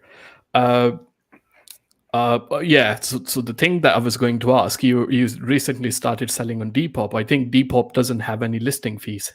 I'm not really selling on a Depop. And how they are charging for, like, in the terms of selling fees, and how they are handling the payment? 10%, and it's via PayPal. Although they do have Stripe as well for their verified top sellers, which is Depop payments, but it's Stripe. just slightly lower. So you got 10% on a Depop and then 2.9% plus 30p on a PayPal there as well. Exactly, so, yeah. So that's But how's the? I mean, obviously there is no listing fee, so that's very something. Encourage you to do a lot of listing. No listing fees, no promoted listings or anything like that. Just a flat 10% that comes straight out of your PayPal when the sale's made. So on each and every category, or are you just talking about the clothing? For whatever it is. Okay, so everything is 10% there. Yeah, flat 10%. Okay, and obviously you're taking picture for eBay, and then you're writing a description and measuring everything for eBay. You just have to do copy and paste on the Depop as well. Copy and paste. Add a few hashtags in, because Depop works on hashtags. Oh, okay. For the search. So it's very simple to cross list across it. I know a lot of people are talking about wanting cross listing software and whatever. That to me is not the trick for Depop. What you need is inventory management. So if something sells on eBay, you want it marked as sold on Depop straight away without having to, or vice versa. Yeah. But the Shopmaster is not working with that, because Shopmaster works with eBay and work with the Etsy. So there is a software that works with eBay and works with Etsy as well. So it will automatically. I'm not really sure about it depends on the network if they have actually opened the API for the software to actually integrate with the platform. Who is? I mean, I honestly didn't know about the Depop. Like, it's been like probably a couple of months I'm aware of this platform, and I don't think my products are actually very good for the Depop as well. So I'm not just for the information. What sort of buyers you have there, and how's there like a return policy and item not received case and stuff like that? Your buyers on Depop are mostly younger sort of students and whatnot, so not as much disposable income as you would find on eBay or Etsy. Younger demographic, more focused on vintage fashion brands, etc., than they are on on eBay as such. But most of my Depop stock that I bought specifically to appeal to the Depop market sells on eBay anyway. Depop has much lower number of users than eBay as well. Yeah. So it's and how they're dealing with the returns and stuff is just like a eBay always hammering on the sellers, or I've never had one.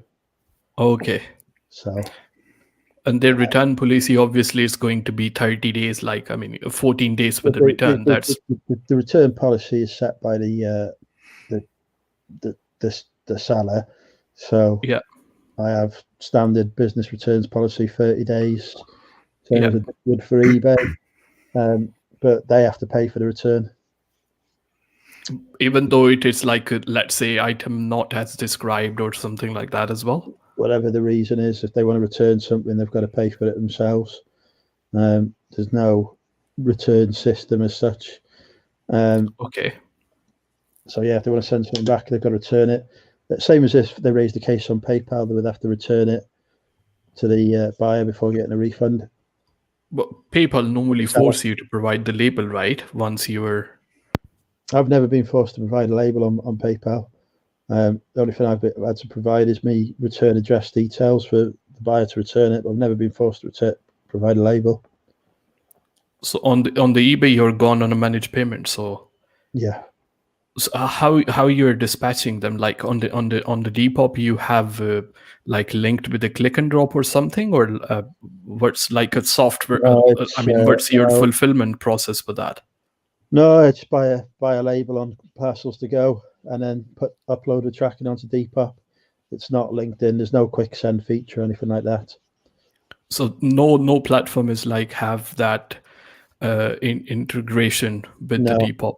No, that's a lot of manual work there. Then copying there. I mean, it doesn't really take much time, but obviously one by one copy and paste can be really hectic. Yeah, there's not a huge amount of sales on Depop, so it's not too difficult at the minute. But yeah, there is integrated postage with it via Hermes, but Oh, it okay. costs about 20-30p a parcel more than I pay, which is why I use Parcels to Go. I'm happy to cut and paste to save that Yeah, fee. yeah, makes sense. Yeah, that's amazing. And in terms of like a lot of people, they sell a knockoffs like a Nike and all that kind of stuff as well. Like a Depop is like friendly to them or knocking them out Well, like eBay. Depop doesn't really like people selling fakes, but there is a market for it. So people actually buy what they term bootlegs. So you got a good quality bootleg item, you know, people will buy it. It's not like there's no VRO program like there is on eBay. Okay. But Depop will remove listings that have bootleg in the title now, or fake or such like. But there's still a big bootleg market on it. People just put like B00T LEG, and then people search for it because they want bootleg items. Yeah. And then I don't know how the hashtag search algorithm is working. I mean, it's just more like probably, you know, Instagram sort of things. That's why it's appealing to younger kind of people, and they are into that hashtag search things as well. So that's why they are trying to target the younger audience for that one. That's why the search is designed like that. Lovely. I mean, good, really, really good to know.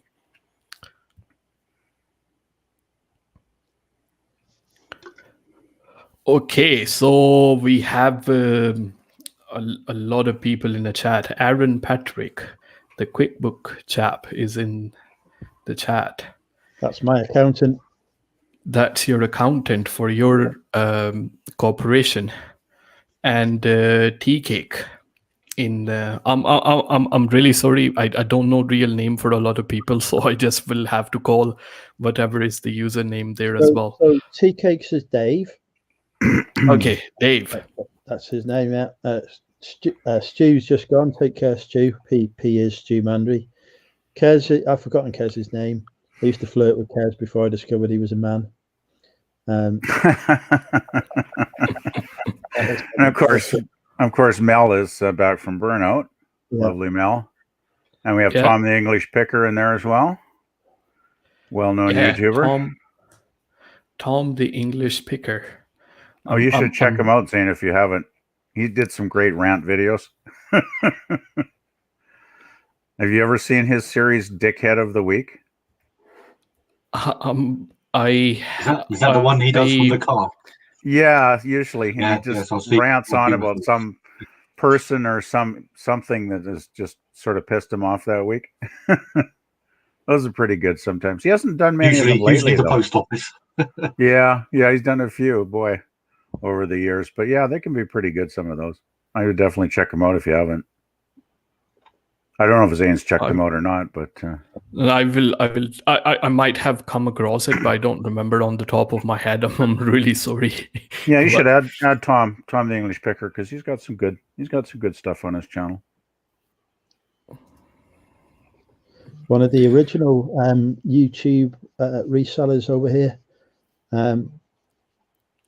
Been going for quite a few years.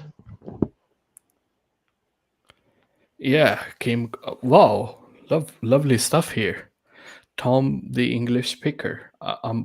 First time I'm coming across this channel. Lovely. It's just been very recently I started to hang out in the reselling community. So I'm just making myself familiar with the people. So question is, a Superman hoodie you were wearing, Andrew? Primark. It is indeed a Superman hoodie, Derek. And the greatest clothing seller is already here, Derek. But yeah. Okay, so I mean, yesterday I seen a Derek having a title of greatest clothing reseller, and you were trying to claim that back today. Like, it's already my title. It's been I've got a jump on. You already have a title for being most handsome man on a planet, so you're trying to claim every title which has ever existed there. I have many titles, many titles. I'm a man of many titles. You can't argue with that.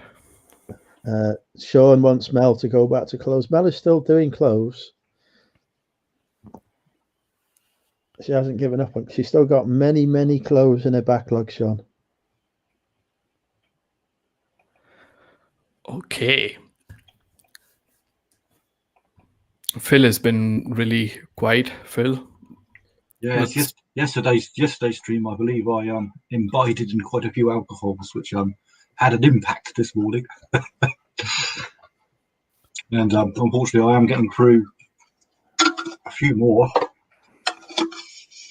So, probably not the best idea, but well, I don't have to work tomorrow, so it doesn't matter. I see Mel is loving my voice. Oh my. Thank you, Mel. That's nice. That's sweet. Right, gentlemen. I've got to go to bed. I'm absolutely exhausted. Last night it killed me. Great funny month was nothing. So yeah. Thank you so much for having us. It's been really, really lovely chatting with you. A pleasure. And we will see you next time. We will see you next Friday. Yeah, fun as always. Always good fun, guys. Yeah, nice, take care, nice everybody. to chat with everybody again. Oh, excuse me.